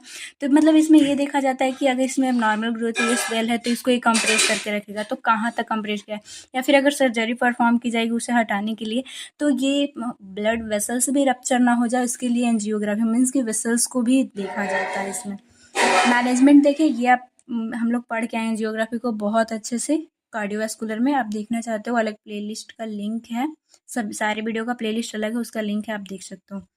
मैनेज कैसे करना है, तो सबसे पहले अगर मेडिकल मैनेजमेंट देखें तो हमें पता है कैंसर के लिए कीमोथेरेपी देना होता है, जिससे ग्रोइंग सेल्स जो है वो डिस्ट्रॉय होंगे। रेडिएशन थेरेपी और साथ ही साथ इनिशियल ट्रीटमेंट में ये डॉक्सोरिबोसिन या फिर ब्लियोमाइसिन और विनब्लास्टिन जो कि कैंसरस ड्रग्स हैं, इससे जो भी ओवर ग्रोथ हो रहा है सेल्स का वो ट्रीट हो। अब हॉजकिन के बाद एक और टाइप था नॉन हॉजकिन लिम्फोमा। इसमें क्या है, इसमें आप इतना ध्यान रखना कि रेड स्टैनबर्ग सेल्स जो है इसमें नहीं देखने को मिलते हैं। The condition is characterize by lymphatic proliferation of malignant cell other than Reed Sternberg cell. इसमें भी जो बी और टी सेल है वो इन्वॉल्व है और वो उसका मतलब एबनॉर्मल ग्रोथ हो रखा है, बट इसमें जो भी लिम्फ नोड का स्ट्रक्चर आप देखते हो या फिर जो सेल्स का जो हिस्टोलॉजी देखा जाएगा, तो रीड स्टैनबर्ग सेल जो हम लोग पहले देख के आए हॉजकिन में वैसा नहीं दिखता है। इसका इटियोलॉजी क्या हो सकता है, और ज़्यादा जैसे हॉजकिन जो है उसको मतलब गुड लिम्फोमा बोला जाता है, वैसा नहीं है कि वो अच्छा है, होना चाहिए। इन दोनों का कंपेरिजन देखा जाए तो उसका प्रोग्नोसिस मतलब ठीक होने की चांसेस ज़्यादा होती है, बट ये उससे भी ज़्यादा खतरनाक होता है। एटियोलॉजी देखें तो अगर डिफेक्टिव अल्टर्ड इम्यून सिस्टम रहा तो उनमें देखने को मिलती है कि ये लीड कर सकता है abnormal growth. Use of immunosuppressive अगर ड्रग कोई ले रहा है जिसकी वजह से ये देखने को मिलता है। एक्सपोजर ऑफ सर्टेन जो भी पेस्टिसाइड है वो हमें पता है कि वो कैंसरस सेल मतलब नॉर्मल उसकी डीएनए म्यूटेशन ये सब करता है, तो ये इसकी वजह से देखने को मिलेगा। रेडिएशन थेरेपी अगर कीमोथेरेपी किसी और डिजीज का मतलब और जगह का कैंसर था उसकी वजह से चल रहा है, तो ये चांस है कि बेसिकली जो लिम्फोसाइट है वो भी म्यूट होने की चांस रहती है। ऑटो इम्यून डिजीज हमारा नेक्स्ट है, जैसे कि शोगरेन सिंड्रोम, जिसमें कि एक ऑटो इम्यून डिसऑर्डर है जिसमें बी सेल जो है वो एबनॉर्मल ग्रोथ होते रहता है। रूमेटॉइड आर्थराइटिस हो गया जो कि ऑटोइम्यून है, तो ये सब कंडीशन में इन लोगों का एबनॉर्मल ग्रोथ देखने को मिलता है जो कि नॉन हॉजकिन लिम्फोमा में आता है।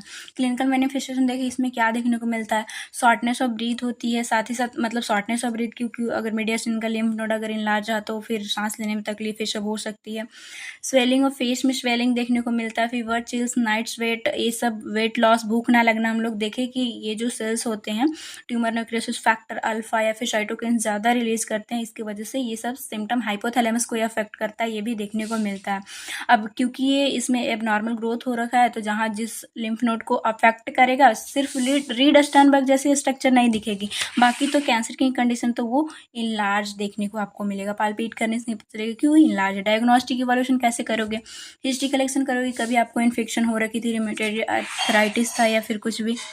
फिजिकल एग्जामिनेशन कर सकते हो जिसमें कि लिम्फ नोड आपको इनलार्ज देखने को मिलेगा। लिम्फ नोड बायोप्सी करोगे जिससे कि जो सेल का हिस्टोलॉजी है कैसा दिख रहा है, इसी से आपको पता चल पाएगा कि हॉजकिन है या फिर नॉन हॉजकिन है। सीबीसी करोगे with white blood cell differential, इसमें वाइट ब्लड का जो भी जैसे ये इमेच्योर फॉर्म में जो ग्रोथ हो रहा है वो आपको सीबीसी से ही पता चल पाएगा। पेट स्कैन कर सकते हो, कैंसर सेल जो है वो ज़्यादा इसमें मेटाबॉलिज्म करते हैं जिससे पता, इसके बारे में पहले भी हम लोग डिस्कस करके आए हैं, आप पहले वाला वीडियो देख सकते हो। एक्सरे एंड एमआरआई, कैंसरस है तो ये इमेजिनरी टेस्ट करना होगा। लिम्फ एंजियोग्राफी की मतलब picture of lymphatic system taken x ray after a special dye पहले दिया जाता है इंजेक्ट करके, और फिर जो है लिम्फ नोड वेसल्स को एक्सरे इमेज के थ्रू देखा जाता है। जैसे हम लोग एंजियोग्राफी का बात करें तो लिम्फेटिक सिस्टम जो लिम्फेटिक वेसल्स है उसको देखा जाएगा कि कंडीशन आखिर क्या है, कहाँ तक अफेक्ट हुआ है। नॉन हॉजकिन का थोड़ा ट्रीटमेंट देख लेते हैं। तो रीजनल जहाँ पे हो रखी है वहाँ पे रेडिएशन थेरेपी दिया जाएगा ताकि जो भी सेल है वो श्रिंक किया जाए। ये रेडिएशन हमें पता है कैंसर्स के लिए ये इंपॉर्टेंट होता है। होल बॉडी रेडिएशन में भी एडमिनिस्टर क्योंकि इसमें चांस होती है होल बॉडी अफेक्ट होने का। नॉन हॉजकिन हम लोग देखें कि ज़्यादा खतरनाक है हॉजकिन से, तो फिर इसमें होल बॉडी का भी रेडिएशन दिया जाता है। कीमोथेरेपी, ड्रग्स का यूज करके इस कैंसर सेल को ठीक करना। मोनोक्लोनल एंटीबॉडी थेरेपी जिसमें generally with a combination of chemotherapy ये दिया जाता है ताकि ये इम्यून से रिलेटेड है तो इस कंडीशन में ये भी हेल्पफुल रहता है। नेक्स्ट अगर देखें इसमें आपको इसके बाद आप चाहो तो नर्सिंग मैनेजमेंट लिख सकते हो। आपका जैसे इसमें सर्जरी होगी या फिर कीमो होगी तो जो हम लोग फर्स्ट यूनिट से पढ़ते आ रहे हैं, वाइटल साइनस सबलिनर, टेम्परेचर ज़्यादा हो रहा है टेम्परेचर देखना, जो भी ड्रग है एडमिनिस्टर करना, एजुकेट करना, ये आप नर्सिंग मैनेजमेंट का भी हेडिंग डाल सकते हो अगर आया एग्जाम में। तो नर्सिंग केयर प्लान इसके बाद आपको देना होगा अगर 15 मार्क्स में क्वेश्चन आए तो। नर्सिंग डायग्नोसिस इसमें कैसा बनेगा, नर्सिंग केयर प्लान लिखने के बाद नर्सिंग डायग्नोसिस लिखोगे, इसके बाद आप जो भी चार्ट फॉर्म में बनाना होता है वो आपको लिखना होगा। तो सबसे ज़्यादा हम बहुत बार मैं आपको बताऊँ कि डायग्नोसिस बनाने में बहुत ये मतलब प्रॉब्लम होता है स्टूडेंट्स को। तो जब भी आपके पास नोट्स रहेगी तो हर एक डिजीज़ का मैं कोशिश करूँ कि आपको डायग्नोसिस दे दूँ ताकि आपको कोई प्रॉब्लम ना हो। उसी टाइम पे आप एक बार रिवाइज कर लोगे तो एग्ज़ाम में हमारे पास मतलब देखो ऐसा होता है अडल्ट हेल्थ नर्सिंग उतना मतलब हार्ड नहीं है, बस होता क्या है कि आपके पास टाइम बहुत कम होता है और क्वेश्चन ज़्यादा होता है। तो जितना प्रैक्टिस रहेगी आपका उतना परफेक्शन मतलब उतना ही क्वेश्चन को आप अच्छे से लिख पाओगे। तो इम्पॉर्टेंट है कि आप सारी चीज़ों को एग्जाम से पहले एक बार रिवाइज कर लो। आपके पास वो कंटेंट होना चाहिए। वो कंटेंट आप कहीं से खुद से भी बना सकते हो या फिर आपको इस चैनल के थ्रू, व्हाट्सएप के थ्रू, नोट्स के थ्रू आपको मिल जाएगा आपके एग्जाम के लिए। सो इसमें क्या बनेगा, एंजाइटी बहुत होगी तो anxiety related to diagnosis of Hodgkin lymphoma and effect of treatment और जॉब परफॉर्मेंस। अब किसी को कैंसर हो रखी है तो एंजाइटी उन्हें ऑफकोर्स बहुत ज़्यादा होगी और वो उनके क्यों ऐसा होता है, ट्रीटमेंट चल रहा है, वो जॉब में अपना अच्छा परफॉर्मेंस नहीं दे पाते हो तो दे पाते हैं तो इससे एक नर्सिंग डायग्नोसिस बन जाएगी। साथ ही साथ risk for immune infection related to potential bone marrow depression due to chemotherapy चलती है तो इम्यून सप्रेस होने का चांस रहता है तो और भी इन्फेक्शन होने की वो ज़्यादा मतलब इन्फेक्शन के प्रोन हो जाते हैं तो इसका भी आप रिस्क वाला डायग्नोसिस भी एक बना सकते हो। नेक्स्ट हम लोग लास्ट हमारा डिजीज कंडीशन है उसे डिस्कस करते हैं। देखो अगर ये एग्जाम में लिम्फोमा आ जाए तो आपको क्या करना है, सबसे पहले इसका डेफिनेशन आप लिख दोगे और जो भी टाइप्स है एटलीस्ट आप हॉजकिन का क्लासिकल और वो नहीं लिख पाओ तो हॉजकिन और नॉन हॉजकिन ज़रूर लिखना और उसका ट्रीटमेंट ज़्यादातर आप कैंसर की कंडीशन हो तो रेडिएशन, कीमो और ये जो भी नॉर्मल बात है ड्रग का जो हम लोग पहले जैसे हॉजकिन में देखें तो जो ड्रग भी है वो कैंसर में ज़्यादातर उसी टाइप का होता है तो वो ही बस आपको याद करके हॉजकिन और नॉन हॉजकिन का लिख देना, चाहे कितना भी मार्क्स में आए वो आपसे बन जाएगा। लास्ट हमारी डिजीज कंडीशन है माइलोमा इंपॉर्टेंट है, इससे अब हम लोग देखते हैं। सो माइलोमा को मल्टीपल माइलोमा भी बोलते हैं। ऐसा क्यों बोलते हैं? क्योंकि ये मल्टीपल ऑर्गन को अफेक्ट करता है, इसीलिए ऐसा बोला जाता है। सो multiple myeloma is often refer, simply आप माइलोमा कहो या फिर मल्टीपल माइलोमा कहो, कोई दिक्कत नहीं है। सो क्या है मल्टीपल माइलोमा या फिर myeloma? Is a malignant disorder of plasma cell.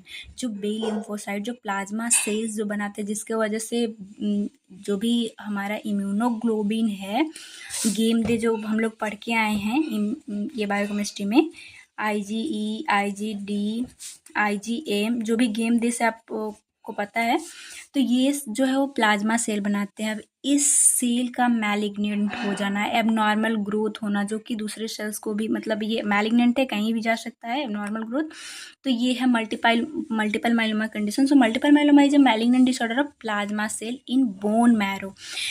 It lead to overproduction of abnormal monoclonal immunoglobin. हमें पता है प्लाज्मा सेल हमारा क्या बनाता है? इम्यूनोग्लोबिन, जो कि ये 5 टाइप के होते हैं। अब यहाँ पे ये पॉलीक्लोनल होना चाहिए, बट इस कंडीशन में ये मोनोक्लोनल हो जाता है।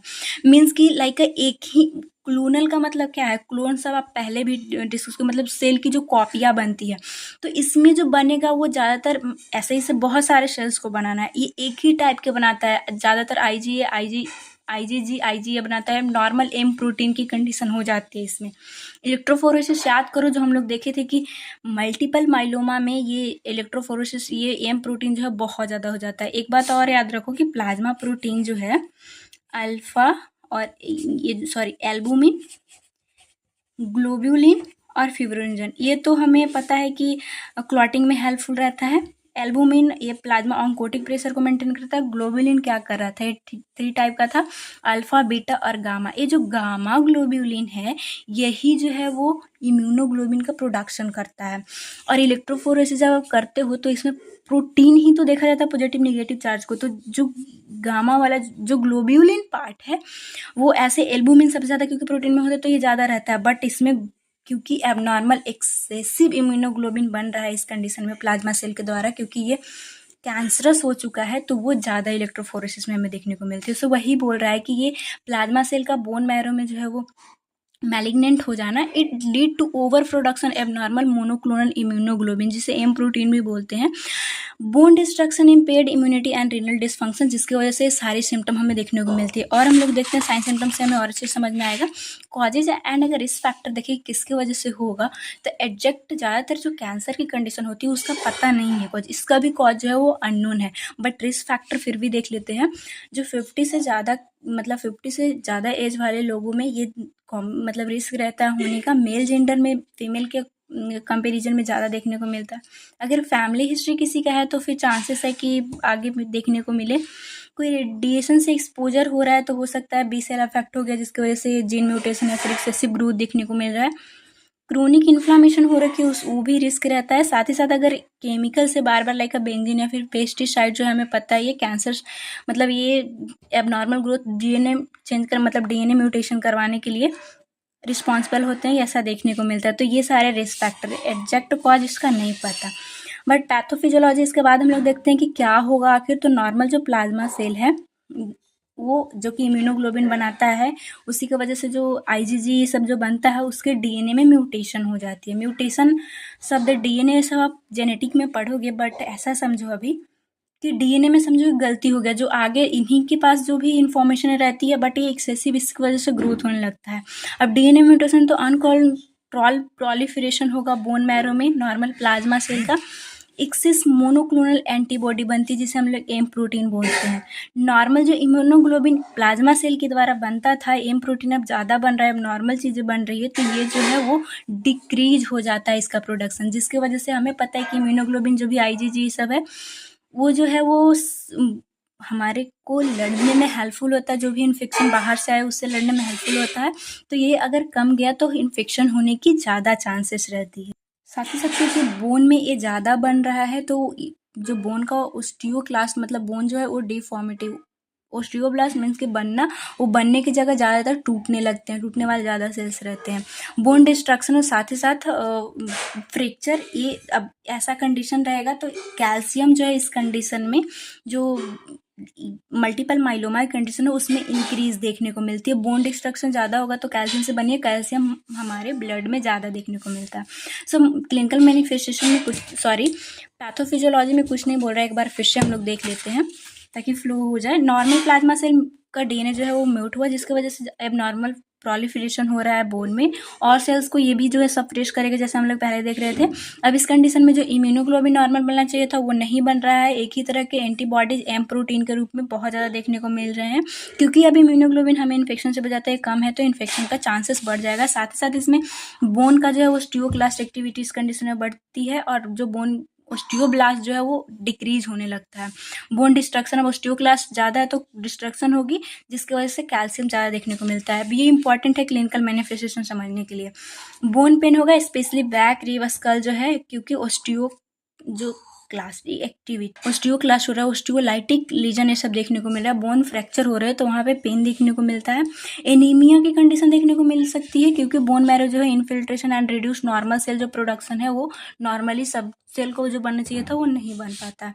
हाइपर कैल्सीमिया होगा, क्योंकि बोन में ज़्यादा ये कैल्शियम, बोन जो है वो फ्रैक्चर हो रहे हैं, ज़्यादा ऑस्टियोक्लास्टिक एक्टिविटी हो रहा है, तो ये सिम्टम मतलब हाइपरकैलेमिया होगा। और हाइपरकैलेमिया के जो भी सिम्टम है, anorexia, nausea, vomiting, constipation, confusion, ये सब आपको देखने को मिलेगा, जो कि कैल्शियम का सीरम में ज़्यादा होने की वजह से। इंक्रीज इन्फेक्शन, इम्यून सप्रेस हो रहा है, हमारा इम्यूनोग्लोबिन नॉर्मल मिलना चाहिए था वो रिड्यूस है, जिसकी वजह से इन्फेक्शन होने की ज़्यादा ऐसे पेशेंट में चांस रहती है।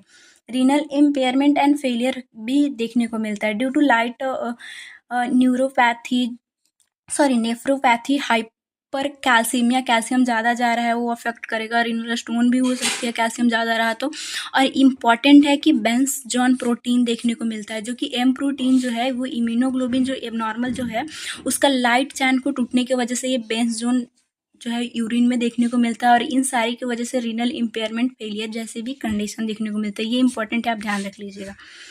निमोनिक हम लोग देख लेते हैं, इसे याद कैसे रखना है। क्रैब आप याद रख लेना, इसमें कैल्शियम इंक्रीज हो रहा है मल्टीपल माइलोमा में, साथ ही साथ रीनल डिस्फंक्शन हो रही है। आर से आप याद रखोगे, क्योंकि ये जो एबनॉर्मल जो प्रोटीन आ रहा है, फिर कैल्शियम जो ज़्यादा है। एनीमिया हो रही है, आरबीसी का प्रोडक्शन डिक्रीज हो रहा है। बोन लीजन, बोन टूट रहे हैं, ये आप ध्यान रख लेना क्रैब से, क्योंकि ये मल्टीपल माइलोमा आता है, या फिर माइलोमा सिंपल आपसे पूछ लेगा। डायग्नोस्टिक इवोल्यूशन देखें तो आप सीबीसी कर सकते हो, डिफरेंशिएट एनीमिया है, या फिर ल्यूकोपिनिया की कंडीशन, थ्रोम्बोसाइटोपिनिया, क्योंकि इसमें एक का प्लाज्मा सेल का नॉर्मल ग्रोथ हो रहा है, इन्फिल्ट्रेशन हो रहा है सेल्स में, बोन में, तो ये सारी जो एक्टिविटी है बोन का और अदर सेल बनने का वो डिक्रीज हो जाती है। ल्यूकोपिनिया क्यों? क्योंकि प्लाज्मा सेल ज़्यादा है और सेल्स नहीं बनेंगे, तो डब्ल्यूबीसी का भी जो ये नंबर है, बेसिकली ये नॉर्मली बन कहाँ रहे हैं, तो ये सारे सेल्स जो है हमें कम, ब्लड सेल्स जो है वो कम रहेगा, कंप्लीट ब्लड काउंट से पता चलेगा। इलेक्ट्रोफोरेसिस इसका मेन है, ये हम लोग पढ़ के बहुत बार पढ़े हैं कि जब इलेक्ट्रोफोरेसिस पढ़ते हैं तो इसको बहुत बार पढ़ते हैं कि क्योंकि एम प्रोटीन जो एबनॉर्मल मल्टीपल माइलोमा में बन रहा है प्लाज्मा सेल के द्वारा, वो बढ़ा हुआ रहता है, तो वो आपको देखने को मिलेगा। इमेजिनरी टेस्ट, एक्सरे, सीटी, एमआरआई कर सकते हो, बोन का कितना इन्वॉल्वमेंट हो वो देखने के लिए। बोन मैरो बायोप्सी करोगे, जिससे कि साइटोजेनिक जो भी सेल्स का स्ट्रक्चर है, कैसे क्या म्यूटेशन हुआ है, ये सब मॉलिक्यूलर स्टडी करने के लिए बोन मैरो बायोप्सी उसके सेल्स को लेकर आप कर सकते हो कि आखिर क्यों ऐसा कंडीशन हो रहा है, बोन मैरो में प्लाज्मा सेल क्यों एबनॉर्मल प्रोटीन। मेडिकल मैनेजमेंट देख लेते हैं, अब आपको पता चल गया कि हाँ मल्टीपल माइलोमा की कंडीशन है, तो कॉर्टिकोस्टेरॉइड जैसे कि प्रेडनिसोलोन एंड डेक्सामेथासोन रेगुलेट करता है इम्यून सिस्टम को। कंट्रोल इन्फ्लामेशन जो बॉडी में इस कंडीशन में हो रखी है, उसे ये इम्यून जो सप्रेस इम्यून को, जो जैसे इम्यूनोग्लोबिन जो सप्रेस था तो हमारे बॉडी में इन्फेक्शन सब रहती है, तो ये हेल्पफुल रहेगा। अब कैंसर की कंडीशन है तो कीमोथेरेपी दे सकते हो, मेलफालन और साइक्लोफॉस्फामाइड इस कंडीशन में ड्रग कीमोथेरेपी के रूप में दिया जाता है। हीमोडायलिसिस कर सकते हो, क्योंकि रीनल फेलियर जो एम जॉन्स प्रोटीन है या फिर कैल्शियम ज़्यादा होने की वजह से वो देखने को मिला, तो इस कंडीशन में। और मल्टीपल माइलोमा क्यों बोला जा रहा है, आप देख रहे हो किडनी, बोन, किस बहुत ऑर्गन्स को ये अफेक्ट करता है, जिसकी वजह से अब किडनी को किया तो यहाँ पे हीमोडायलिसिस भी करवाना पड़ता है। नेक्स्ट आप एलुपुरिनॉल दे सकते हो and fluid to treat hyperuricemia. Radiation therapy दिया जाएगा बोन लीजन उसके ट्रीट करने के लिए। माइल्ड एनाल्जेसिक, जैसे कि पेन हो रखी है, non steroid anti inflammatory drug दे सकते हो, जिससे कि जो पेन की कंडीशन है, बोन पेन जो हो रही है उसमें रिलीफ मिलेगा। नर्सिंग मैनेजमेंट अगर देखें तो क्लोजली असेस करना है डेवलपमेंट ऑफ हाइपर कैल्सीमिया की कंडीशन है, कैल्शियम ज़्यादा है तो इसकी वजह से बहुत सारे सिम्टम, तो आपको इसके लिए हमेशा देखते रहना है। वाइटल साइन मॉनिटर करोगे, जो भी फ्लक्चुएशन, अगर इन्फेक्शन होगी, फीवर ये सब रहेगा तो वो आपको देखते रहना है। Assess the level of pain, pain इसमें ज़्यादा होती है तो उसका लोकेशन कहाँ है, क्या सिवियरिटी है, वो सब देखोगे। साथ ही साथ उसको इसमें अब डाइवर्जनल थेरेपी भी दे सकते हो अगर वो जिससे ज़्यादा पेन हो रहा है तो। पेन स्केल से असेस करने का ये सारे पॉइंट आप डाल सकते हो क्योंकि इस कंडीशन में पेन हो रही है। कॉमन पॉइंट को आप ध्यान रखना कि बहुत एडल्ट हेल्थ नर्सिंग में बहुत सारा टॉपिक है, बस देखो कहाँ पे कौन से कंडीशन और बेसिक बेसिक चीज़ों को पता करो। अब ऐसा नहीं है कि एक बार में आपको हो आ जाएगा, बट अगर आप रेगुलरली क्लास भी कर लेते हो, रेगुलर टॉपिक को देख लेते हो तो वो आप में खुद वो डेवलप हो जाएगी कि आप लिख लोगे अगर सारा टॉपिक पता हो तो। नेक्स्ट हम लोग देखते हैं, provide sufficient fluid to patient, dilute the calcium जो ज़्यादा हो रखा है, लाइक आप अगर चीनी ज़्यादा है जैसे एक ग्लास में, कंसनट्रेशन जैसे कैल्शियम का ज़्यादा है, समझने के लिए बस इतना समझो कि ग्लास में चीनी ज़्यादा है, अब उसको आप घोलने के लिए एक ग्लास और पानी डाल दो तो कंडीशन ठीक हो सकती है, तो उसके लिए वाटर देना होता है ताकि कैल्शियम जो हो डाइल्यूट हो सके, जो ज़्यादा की कंडीशन और हमारे बॉडी में से सिम्टम देखने को मिल रही है वो कम हो सके। एक कैल्शियम ओवरलोड जो डाइल्यूट होने से कम होगा, prevent from precipitating in the renal tubule, renal tubule में प्रेसिपिटेट होगा उसे मतलब अफेक्ट कर रहे थे, रीनल फेलियर जैसी कंडीशन, फिर स्टोन सब बनने की चांसेस रहेगी, तो वो वाटर दोगे तो ये कंडीशन ठीक रहेगा। प्रोवाइड साइकोलॉजिकल सपोर्ट, अब इस कंडीशन में कैंसर हो रखी है पेशेंट को तो बहुत ज़्यादा एंजाइटी उनको होती है, तो आपका काम है साइकोलॉजिकल सपोर्ट देना। नर्सिंग मैनेजमेंट हम लोग देखने के बाद आप नर्सिंग केयर प्लान का देख लेते हो, तो नर्सिंग केयर प्लान का हेडिंग डालोगे और नर्सिंग डायग्नोसिस लिखोगे। ध्यान रखना ये टॉपिक जो है हमारे सिलेबस में बड़े बड़े अक्षरों में एक एक करके दिया हुआ है, आप खुद पीडीएफ जो कि व्हाट्सएप पे आपको मिल जाएगा उसमें देख लेना, ये सब क्वेश्चन आते हैं, तो इसमें हो सकता है 15 मार्क्स का आ जाए, तो आपको नर्सिंग केयर प्लान बनाना इसमें इंपॉर्टेंट हो जाता है। तो एक्यूट पेन का आप बना सकते हो, पेन हो रही है तो related to destruction bone intervention, जो पेन वाले बहुत वीडियो में बता चुकी हूँ, तो वो सारा इंटरवेंशन या फिर 15 मार्क को चार्ट बनाना होगा। Risk for dehydration related to hyper जो कैल्सीमिया है, तो ये भी कंडीशन होने की चांसेस है, तो इससे भी एक डायग्नोसिस बन जाएगा। सो होपफुली ये टॉपिक आपका क्लियर। अगर इसमें इंपॉर्टेंट क्वेश्चन की बात करूँ तो फर्स्ट वीडियो जो हम लोग देखे थे उसमें एनीमिया पॉलीसाइथेमिया भी कभी बार 5 मार्क्स में बेसिकली पूछा है, एनीमिया 15 मार्क्स में पूछ लेता है। इसमें जो भी कैंसर्स वाले ल्यूकीमिया या फिर ल्यूकोपेनिया की कंडीशन है वो हमेशा आता है, देख सकते हो ये बड़े बड़े अक्षरों में दिया हुआ है, हमेशा ये क्वेश्चन देखने को मिलती है आपको। जो साफ सुथरा ज़्यादा सिलेबस में देखने को मिलेगा ना और डिजीज कंडीशन वो ज़्यादा एग्जाम में आते ही आते हैं, और अभी आप देख सकते हो सिलेबस में ही क्वेश्चन आते हैं। तो ये आपको ब्लड वाले चैप्टर को बहुत अच्छे से ध्यान रखना है एग्जाम टाइम पे, कार्डियोवैस्कुलर हो गया, ब्लड वाले हो गया, ये सब बहुत एग्जाम में आते हैं। इन सब का नोट्स आपको व्हाट्सएप चैनल पे मिल जाएगा। नोट्स के फीचर में पहले भी आपके साथ डिस्कस की हूँ। आईएनसी का जितने भी टॉपिक है अभी एग्जाम पास करने के लिए वो पढ़ना बहुत इंपॉर्टेंट है, जब से हमारा सेमेस्टर वाइज एग्जाम हुआ है। अब वो भी बहुत लोग कर लेने के बाद आप वीडियो लेक्चर 2 के स्पीड में देख लो, नोट्स आपके पास रहेगी, 1-2 बार रिवाइज कर लो, इतना इनफ है आपके लिए, बस कॉन्सेप्ट समझो काम खत्म। अब एग्जाम टाइम पे फिर भी 2-4 दिनों में समझ में नहीं आता है क्या पढ़े, उसके लिए इंपॉर्टेंट क्वेश्चन का लिस्ट रहेगा, लास्ट में सबका आंसर आपको यूनिट वाइज रहेगी। अब उसमें भी टाइम जो मैनेज नहीं कर पाते हो या फिर खुद देखने के लिए कैसे क्वेश्चन आ रहे हैं उससे डर कम होगा, खुद अपने आप में कॉन्फिडेंस आएगा, उसके लिए आपको उसमें प्रीवियस ईयर क्वेश्चन भी देखने को मिल जाएगी। माइक्रोबायोलॉजी भी पूरा खत्म है, उसका भी वीडियो जो भी डला है अगर आप देखना चाहते हो प्लेलिस्ट में लिंक प्रोवाइड कर दूंगी, उसका भी नोट्स आपको व्हाट्सएप के थ्रू मिल जाएगा। नोट्स पेड है बट अफोर्डेबल है और बहुत सारे फीचर हैं, बेसिकली उस बनाया ही या यूनिवर्सिटी एग्जाम को देखते हुए। तो thanks for watching, video helpful लगता हो लाइक तो बनता है, साथ ही साथ जो चैनल पे नए हैं ऐसे ही वीडियो देखते रहने के लिए बीएससी से अगर आपको ऐसे आगे वीडियो देखते रहने के लिए, अपने सिलेबस को कंप्लीट करने के लिए, चाहे कितना भी कम टाइम हो आपके पास, कभी टेस्ट हो या फिर कुछ भी हो, एक बार मेरा चैनल खोलना, जो टॉपिक मांगना होगा देख लेना और क्लियर डाउट कर लेना। जो भी इन्फॉर्मेशन है सब देखते रहने के लिए चैनल को सब्सक्राइब जरूर कर लेना। थैंक्स फॉर वॉचिंग, मिलेंगे नेक्स्ट वीडियो में, नेक्स्ट जो हमारा चैप्टर है।